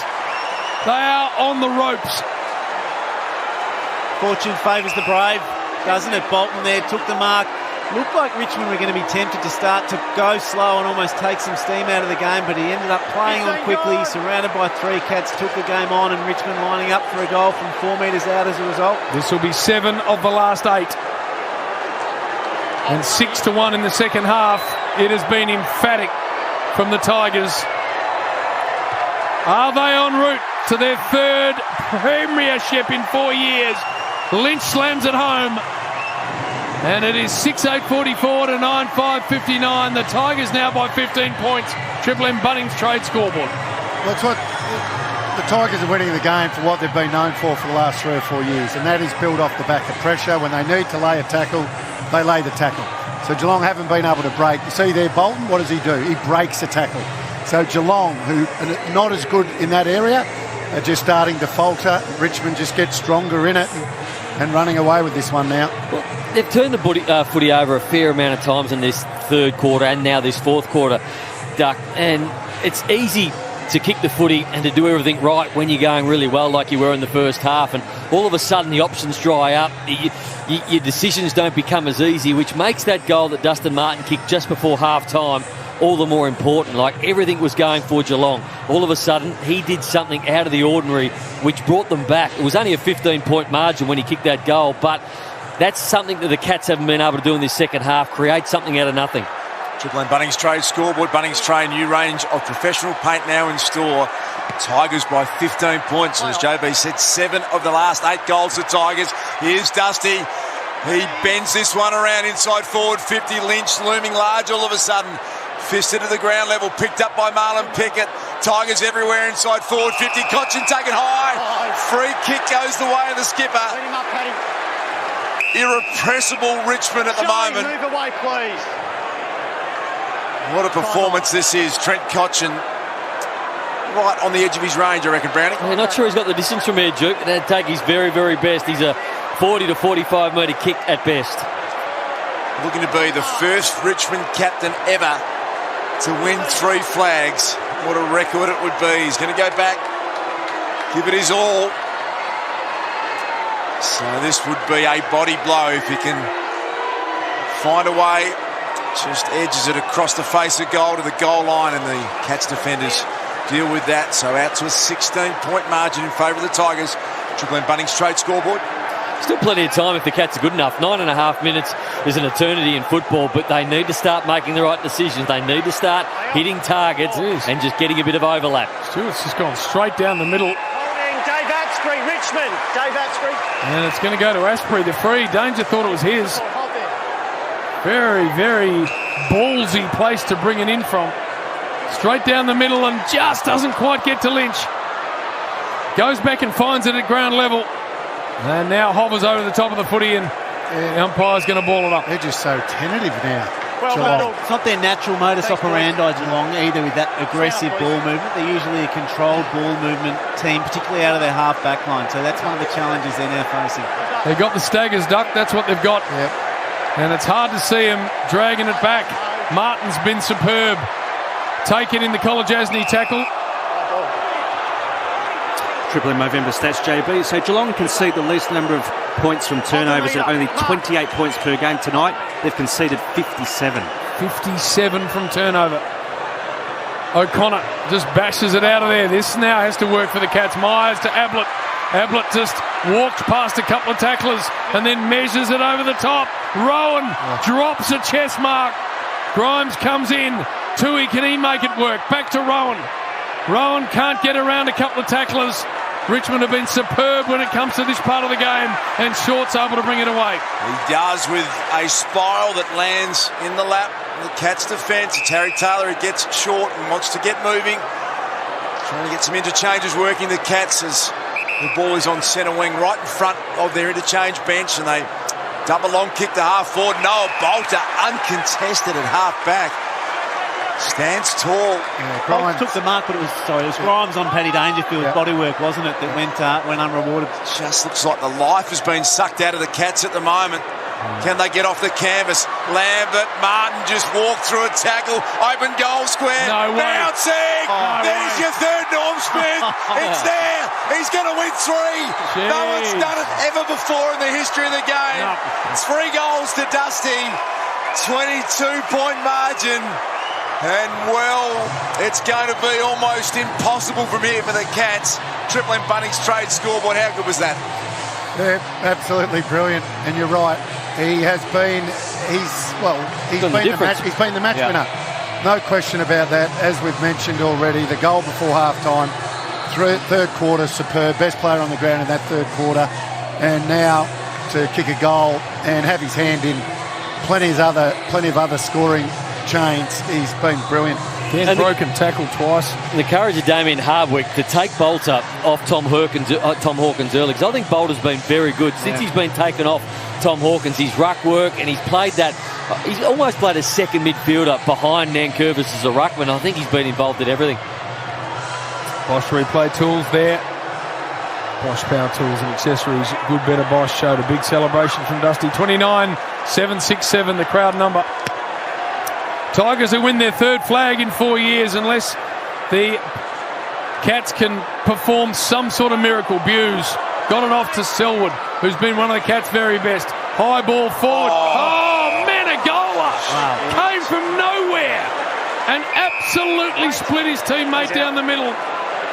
He's knocked out Sam Simpson. He's gone. He's got that. Don't worry about the mark. Can you please stand away like I've asked you? Can you please stand away that's like courageous I've asked from both players. Look, where you reach your arm up, Juddy, is that grab for consciousness almost. So yeah, he's clearly out, isn't he? He still hasn't moved, so we hope he comes good. Simpson, that was just a brutal contest, and the courage of Menegola just to go back with the flight like that was just putting his body in an incredibly dangerous position. So this is arriving at the right time for the Cats. They trail by, not that we obviously have great feeling for Sam Simpson and make sure he's okay, but the Cats can regroup. They've got 7.5 minutes and they're 22 points down, so they need every single thing to go right from here. Joel Selwood brings them in. You know, funny enough, JB, I think it's almost better for Richmond, to be honest. Yeah, I think the Cats need the game to be quick and energetic and a bit of chaos now. I think slowing the game down, Richmond can get all their numbers back. They can talk about how they want to slow the game down, how long until they start to slow their ball movement down. So I think Richmond would be quite comfortable with this break. Tackle the heat of the new McSpicy burger from Macca's. 22-point lead enjoyed by the Tigers. They've kicked 7 of the 8 goals kicked in this second half. It, in so many ways, mirrors that prelim final. The Cats had a massive first half and then just got mown down by the emphatic way the Tigers play, and this has got a very similar feel about it. It was 21 points in the half-time last year, and it was Trent Cotchin who started it with a big tackle on Reece Stanley just after the restart in the second half, and that got the Tigers going. As there's more shots here of Sam Simpson, who's been a really good player since coming back into this side, really talented young player. But it all starts for the Cats now. They're 22 points down. Menegola, who's a very good set shot at goal, he's going to have to kick this every bit of 55. He's a long kick of the football, but for the Cats to have any hope, he just has to nail this goal. Has to kick it, Brownie. Has to kick it. Second big concussion of the game. Nick Vlosten gone really early. About the first 3 minutes, he was knocked out, and now Sam Simpson, we see getting placed on the stretcher, and they've got the card out there, so got 2 or 3 more minutes of this. You suspect all care must be taken when a player's concussed for obvious reasons.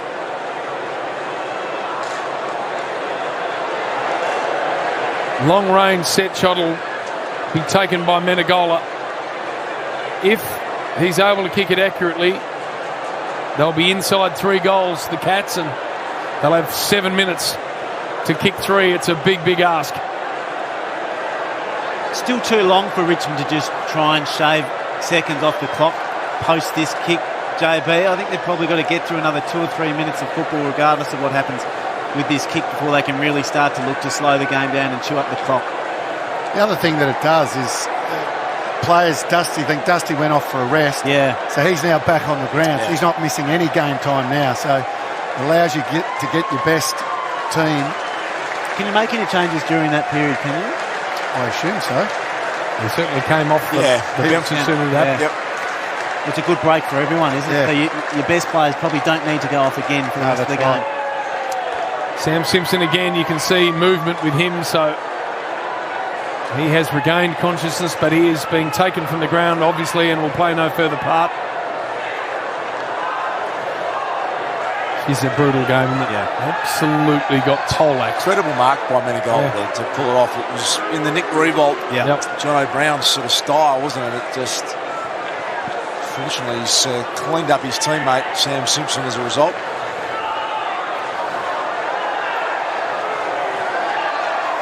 So the little man, who has made, as Nath Brown said, a big impact since coming back into this Cat side, had a really good final series. Father-son, of course. His old man played back in the 80s and 90s for the Cats. And the second big delay we've had in this game with the stretcher being brought out.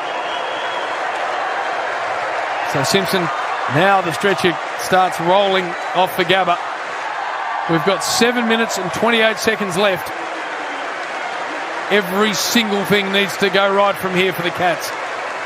Starting with this set shot from Menegola.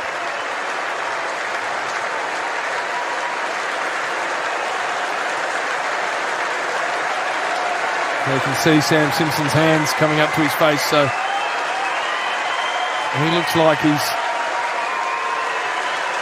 recovered himself and has at least got movement, and that's all of that's good. So thoughts with him, obviously, and his family watching. Looks like he's going to be okay, so we have to get him off the stretcher and then get the buggy off the ground, so we've still got some time. to go.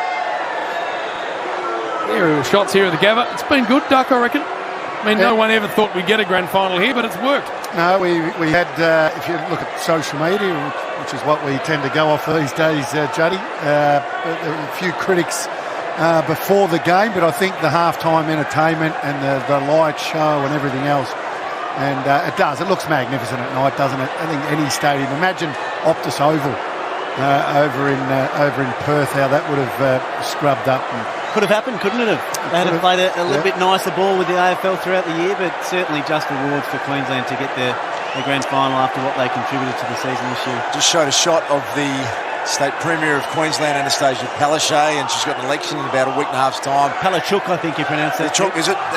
It's a big moment for her too, isn't it? Because to get this through successfully without incident or without any drama, it's a massive political win for her, and she took a bit of a risk taking the AFL on, JB. Brilliant. I love it. She's in rugby league home territory. Yeah. I couldn't agree with you anymore. Brian Cook on the screen and Colin Carter. What a great job they've done too as the chairman and CEO of the Cats.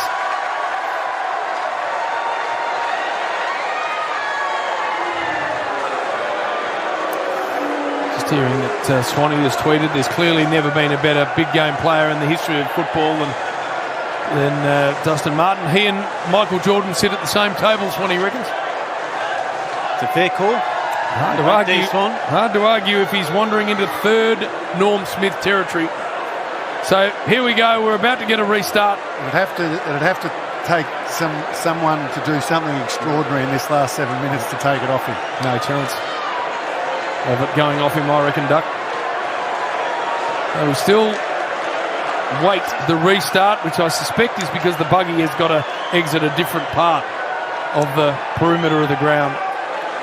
Bit of pressure on Damien Barrett voting on the Norm Smith. Lots of pressure. Stuff it right up. Not a man who handles it well either. No.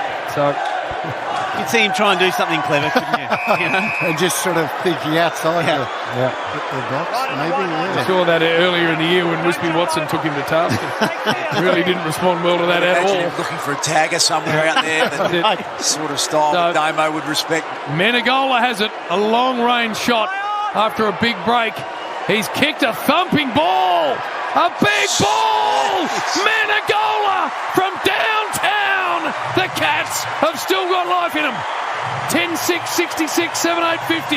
Triple M Bunnings trade scoreboard. How did you think to do that after a 7-minute layoff on that occasion? Just thinking about over and over, I need to kick this goal. I need to kick this goal. I've got to keep warm. And then to go back and just flush it like that. He's already kicked a nice goal set shot tonight. What are his set shots this year, Ash?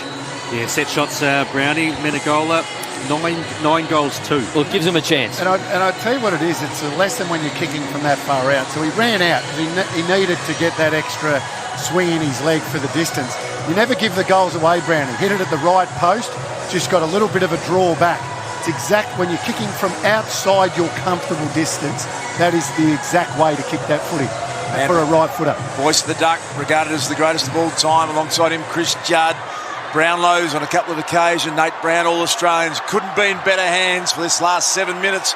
That's your Triple M Cbus Super Special Comments team. Cbus, super fun you can trust. And what about that kick from Menegola? You could just see Damien Hardwick suck in the air and go, we've got some work to do yet. Nankervis grabbed clean out of the ruck. Footy. You have to dispose of it if you decide to take the ball out of the ruck. In the centre circle. That rule changed. You get pride, Duck, but you still probably got to get rid of it. Surged forward by the Tigers in the Lynch direction. Harry Taylor back out there. One-on-one, ground level ball. In came Menegola. He's charging at the ball at the moment. Graham just paddling it to himself, then fell over, then got it to Costanza. Came off the shin of Harry Taylor. And the boundary umpire seen it that way, so it's out of bounds on the full. And it will be the Tigers who can launch a long bomb inside forward 50. I'd expect them to be a little bit more boundary focused here, perhaps, Duke, than they were earlier on. 6 minutes 30 left. Dagger in the heart. If the Tigers can convert from here, it's going to be a ball in deep in their forward 50. 6:31 remain in the grand final. It's a 3-1 final term. Tom Lynch, Reece Stanley, Castagna dangerous. Flicked it back. Henry. Ball was touched. Graham came through. Kicked it out in the full. So that's a good result for the Cats. Get access to the ball. And Tom Stewart has it. Nest of players ahead of him, so he just pumps a long one out of there. Stanley in from the side, unable to impact. Short's been really good. Back inside 50, they go! Revolt takes an uncontested mark. 45 from home, can take the full 30 seconds, and if he kicks it, she's all over. It's a good call, Jim. Jaden Short has been very good. He's worked great at the half-back line, and his ball use, I think he's the number 1 metre gain player on the ground tonight, but it's not so much what he's done when he's had the ball. I think he's been really hard when he hasn't had the football. He's laid a couple of big tackles. He's stood in the hole a couple of times, and outside Dustin Martin and Shane Edwards, he'd be right up there in the voting. So all of his 30 seconds gone, and the game's on his boot. He's dragged it left. I think it's a behind, but it's 17 points, and we've got 5.5 minutes left. So this kick is going to come in lightning speed straight up the middle. It's exactly what Tom Stewart does. Big bomb to the goal square. Nankervis read it. In came Dangerfield from the side. Hughes has been taken high. So can they get something going from here? Hughes has got to get it moving. He looks up. What can he see down there? Needs a contested mark. To half forward. Broad got back. Front and centre Dalhouse. Popped it back to Duncan. Out wide to Myers. In comes Tui. Did well to pick it up. Got a short pass. He wanted Ablett. And Cochin got in front. And the Richmond skipper did what he's done so often, and that is the right thing by his team. Short ball didn't work. Bolton taken in a tackle. Baker ducked his head. Now he's got to release the ball. Hooley been quiet for him in the grand final. We're going to have a ball up. Thank you. Just 10 possessions, Basher Hooley. Still a missed tackle there by Geelong on Baker. They're the sort of opportunities Richmond tackle the opposition player and they end up turning the ball over. Geelong just missed too many of them tonight. Forward 50 stoppage. Hooley dispossessed, slapped it forward. Handball missed. Ablett. Stanley just kicked it straight up the chimney. Has not gone far enough. You go, you. Wobbling ball to the back, and Hooley takes it out, so they get a forward 50 stoppage, the Cats. Once again, handball to a stationary ruckman. Not ideal. Got to find a goal here, the Cats. Have to manufacture one. 4:20 on the clock. 17-point margin in favour of the Tigers. Boundary throwing inside forward 50 for Geelong. Nankervis in front. Cochin wanted a free kick. Didn't need it in the end. He got it to Marlon Pickett, who kicks it straight to Kolodjasny. So it's going to come back. Haven't seen Big Tom Hawkins for a long while. Can they get one in his direction? Big pack forms, then Curvis in the right spot, and the Tiger defence good enough to get it over the boundary line. Triple M Bunnings trade scoreboard, new range of professional paint now in store. 17-point margin in favour of the Tigers. And that advantage that they had, you'll watch Nankervis will try to get front spot here, and he does. Almost clean possession. Hawkins slapped out of there by Nankervis. They're away, the Tigers. Edwards just goes to green grass. Lynch is back there. Stewart comes in. Got to be clean here, the Cats, and then they've got a counter-attack. Henry slides it over the top. Gets it to Tui. Myers is out on the wing. 3 minutes 30 left. They've got to kick 3 goals to Ablett. Stop-start footy. Last game for this masterful player. Goes long. Fist from Grimes. Hooley underground. Bolton. Baker. And if Lynch takes this mark again, he can take a whole lot of time off the clock. Dropped it, doesn't matter. Edwards' pan's really good. Rioli had a little fumble. Harry Taylor came in. Is this going to be his last game? Coughed it up to Bolton. Bouncing ball. He's going out of play. They'll get a forward 50 stoppage. I reckon they've done enough. 2:58 remaining in the grand final. Joel Selwood behind the play. Having a little bit of a push and shove back there with Liam Baker. Nothing in it. So boundary throwing as the Tigers reset inside their forward 50. They lead by 17 points. In front blitz halves. Picked up by Lynch. Boot to ball. Tom Lynch has put it through for a minor score. Even 3-goal margin. 18 points Triple M Bunnings trade scoreboard, 2:48 remaining in this game. Need to go down the middle again, but they haven't got a lot of players in there. I reckon I'm counting 8 Richmond players. He's kicking 2 to 4. He's munged a barrel down there too. It was broken up by Buse. Lambert thumped a handball inside 50. Dangerfield just chopped one high. But they've got all the outlets covered here, the Tigers. McIntosh Baker back inside 50. Revolt. Oh, that's big. And now he can take the full 30 again. And we'll be inside 2 minutes. Well, that's the game. I would have thought Duck, he can take his full 30. He's not going to take a second less, and so he should. He's well within kicking distance, albeit from outside the boundary line. Just a good kick from Baker on the left. Every time that Richmond have needed to make the big play tonight, they have. They've had poise and they've had players that have made the right decisions in the heat of the battle. Inside 2 minutes now. The Tigers are winning their third flag in 4 years with a surging, emphatic second half. Jack Revolt kicked a goal. That is brilliant. They are celebrating the yellow and black. 11-8, 74 to 7-8-50. Triple M Bunnings trade scoreboard. But what a team. What a team they've been, and they did it with surge footy again. I would have thought that when Geelong needed to play fast play and kicking that ball in from Tom Stewart from full back, they would have known where the ball needed to go, in the middle of the ground, but they only had 3 players there, and Tom Stewart had to hold up just that little bit to wait for a couple of players to go in. It was a long ball. Still, Richmond probably had 8 to 4 or 5 players. It was an easy exit. They got the ball out, and a player clean again from Baker on the outer side, and the kick from Rewalt was brilliant. Triple M November stats. Disposals are virtually dead even, but the tackles, 73 to Richmond, which is a season high for them. The Geelong's only 51. 11 majors for the Tigers have all come from Geelong turnovers. So the one man that could upset Dusty for the norm is, I think he'll win it. But Short has been very good. Nearly 800 metres gained. It's an enormous effort, Duck, isn't it? Yeah. 25 disposals. As you said, close to 800 metres gained. You couldn't do much more than that from half-back. And what about this now? Time to celebrate for the Tigers. Cochin flicks it out wide. You saw Damien Harvick with a double fist pump in the coach's box, and they can soak in all of these seconds. Minute 30 remaining. Short one is on. And it's in the hands of Camden McIntosh. So he'll win a second premiership. There's going to be some yellow and black celebrations coming up. Long ball to the goal square. Stanley, a nervous one. Here comes Dusty. He's shaping up for a 4th goal. No the boundary way. line. No. And he's gone 4. You cannot do it any better than that. Piss off. He said, Duck, do you think I won't win it? Got that. It's all mine. No way.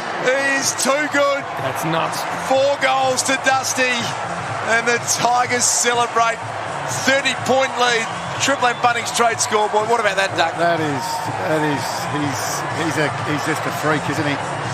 Just goes to a whole new level. Just his class. I think when we compare, and I'm not a big believer in comparing eras, Juddy. Like when you can be compared to the on-ballers of your time. But I think the difference between this guy and the other midfielders, and I'm talking of Lachie Nealon, who won the Brownlow medal, and Paddy Dangerfield.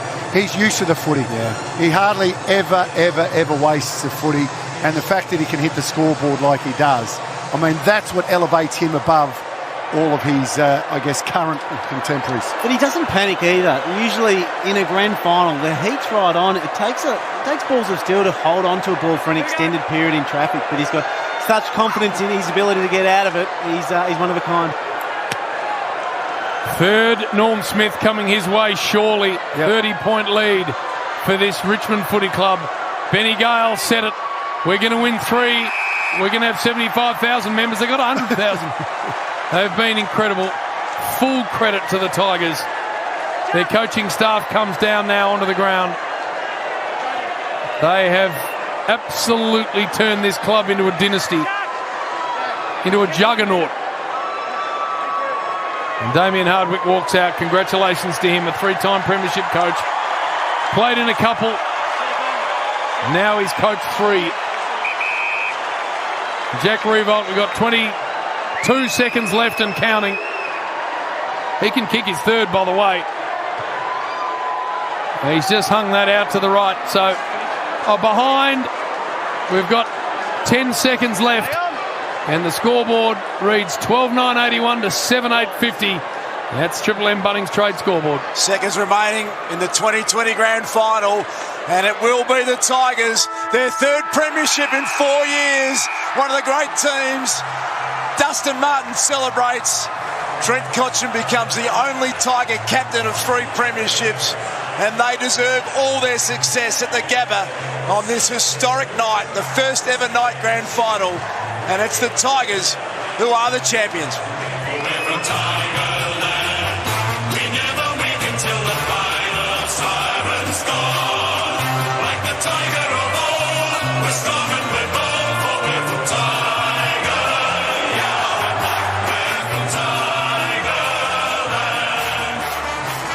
Damien Hardwick and Dusty Martin in a very emotional embrace.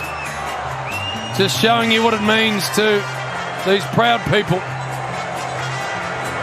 Just an incredible... With everything, Juddy, they've had to get over this year. All sorts of off-field indiscretions and issues. To manage to still execute on field and do what they've done is quite extraordinary.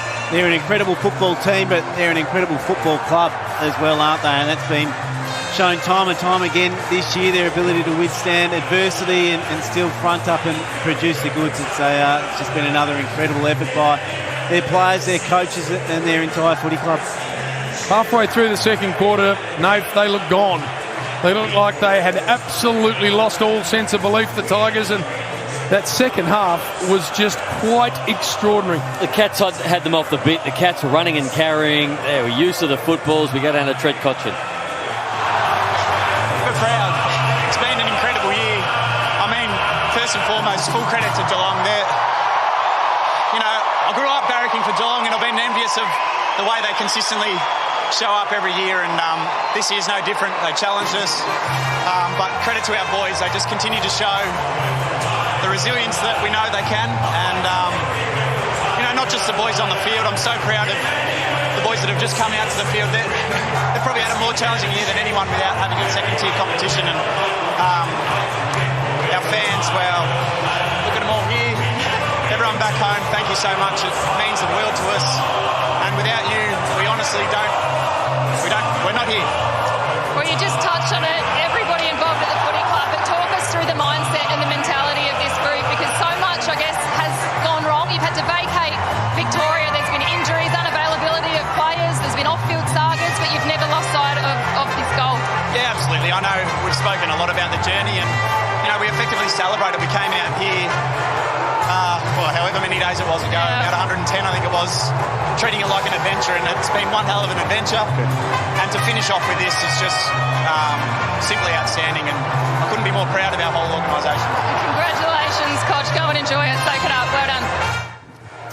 Abby Holmes doing a great job, and we see Gary Ablett emotional after one of the great careers. He has finished up 19 seasons of AFL footy for Gary Ablett Jr. And he put his old man on top of that father-son combination that we'll probably, Juddy, never see again. Probably. They're the greatest combination. Oh, no doubt about that. Easily by that far, it's not funny. And it's just a shame. Bad way to go out. Just goes to show you that, these fairy tales don't always end. I mean, you did your knee, obviously, Juddy. And let's go down and have a listen to Shane Edwards. Make a few movies about this here, I reckon. Well done by the AFL and well done by Geelong. What a game. That was the hardest game I've ever played. Dusty, he's a pretty special player, isn't he? 4 goals. Do you reckon he's got his third Norm Smith stone up? Yep. he had it before the game, I reckon. He's just an amazing player to play with.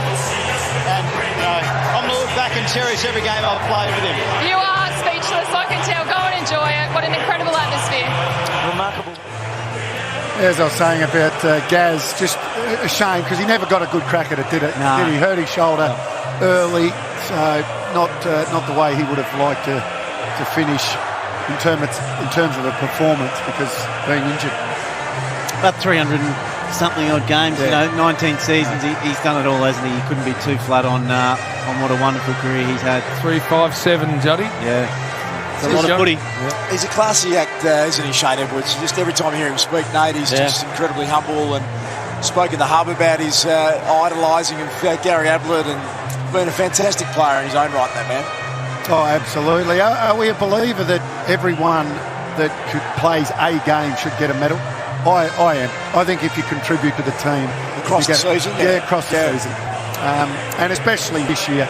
I know it's not going to happen, Juddy, but I think if you play a game, you get a medal. I mean, you know whether you played in the game or not, but I think you because of your contribution, every person. Sort of an I ran in the race territory with the ribbons at primary school, Duck. No, not that far. Starting to veer into that sort of territory you are there. No, not that far. I'm not sure about it, Duck. Cats had them off the bit, didn't they, Jim? They had them off the bit in that second term. Mitch Duncan was running right. Cam Guthrie was getting the ball everywhere. Tom Stewart's positioning was brilliant. And then you go back to that Dustin Martin goal where they were nowhere, the Tigers. They had 1:30 to go. It was a 21-point margin. Dustin Martin pulled something out. He fended off Kolajasny, and that's why you talk about Dustin Martin in the same breath as like Lee Matthews and Wayne Carey and Chris Judd and these guys who have been the best, because he comes up with the big moments at the big times, and he's a 3-time Norm Smith medalist. That's as good as it gets. It's nuts, isn't it? Chris Scott, very classy individual, going and congratulating the captain of the Tigers and the coach. And a lot to like about the way the Scott boys carry themselves. But this Richmond side, they're the best team in it 2 years ago too. They should have won that flag. They just got bowled over in a prelim by the Collingwood Footy Club. By an American. Yeah, they did. It is just extraordinary what they've managed to do. Amazing. But Damien Harbuck said at half-time, we just needed to fix up the scrimmages. We were getting beaten around the packs. We were getting beaten when the ball spilled out. And you could see that from the first stoppage of that third term. They went forward and they kicked the goal from that very first stoppage in the third term, and it was game on. It was the tackling for me, Nate, that stood out. I just think the tackling, the differential between Richmond and Geelong, I think it was 73 to the Tigers, 51 to the Cats, but just their intensity around the ball when they didn't have it, that's what stood out for me as what was probably the difference in this game of footy. Normally wins your grand finals heat, and that Hawthorn might be the only team in modern history that have managed to do it without that being their one wood. It's one of those things you can build your game around it, and regardless of what the conditions are, you know you can use it. If it's wet, you can tackle. If it's dry, you can tackle. When you build your game around ball use or high marking, you're potentially vulnerable when the heat comes or when the conditions turn against you. But it's been a hallmark of their game, and they were brilliantly skilled at their tackling today. I think one of the other things that's been extraordinary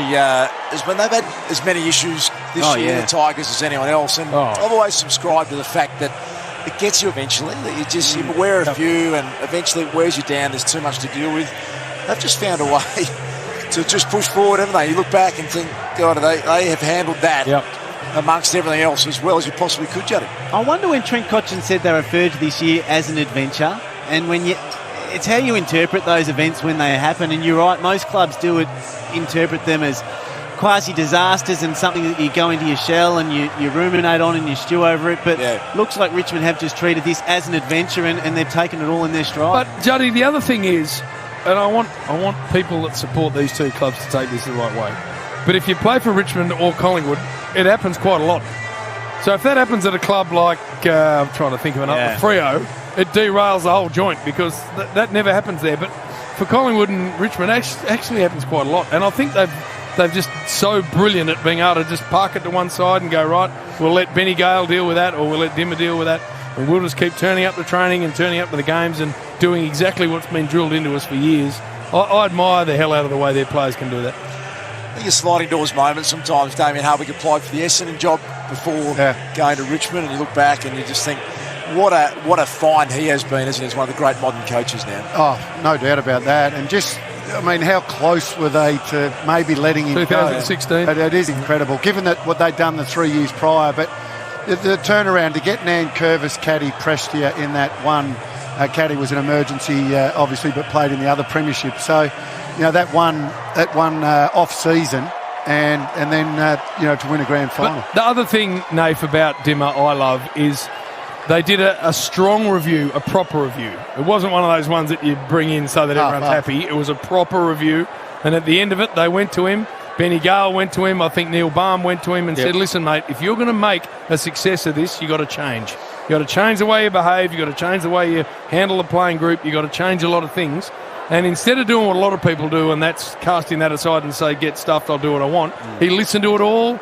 My understanding is he completely changed the way he handled the playing group and his own demeanour, and ever since then, they have flown. I think there was a theory that he brought all his mates in as assistant coaches to start with. They're all players he'd either played with or known along the way, and I think most of those guys got moved on, and then there was a whole new influx of people come in. It was Justin Lepich, I think Blake Carosella was another one who's moved on now, but it sort of changed the club and reinvigorated the club, but it was a big push to have him out. They lost, 11 of the last 13 games. I think they got hammered by over 100 points in that last game in 2016, and then everything changed after that. I can remember that group that was for Richmond who was standing up there to change it to get him out. Football they were called, Johnny, the contest, I remember. And the club stood fat, similar to what they did with Nathan Buckley at Collingwood. A lot of people wanted him out, but they stood fat, and here they are today, 3 premierships from 4 years. And Trent Cotchin, the captain, changed the way he played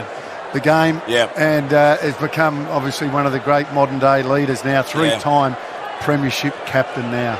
Because he was under pressure as a captain back then as well. Well, people were saying... He was too quiet, he wasn't boisterous enough. One of the worst captains in the comp, and he was under all sorts of pressure.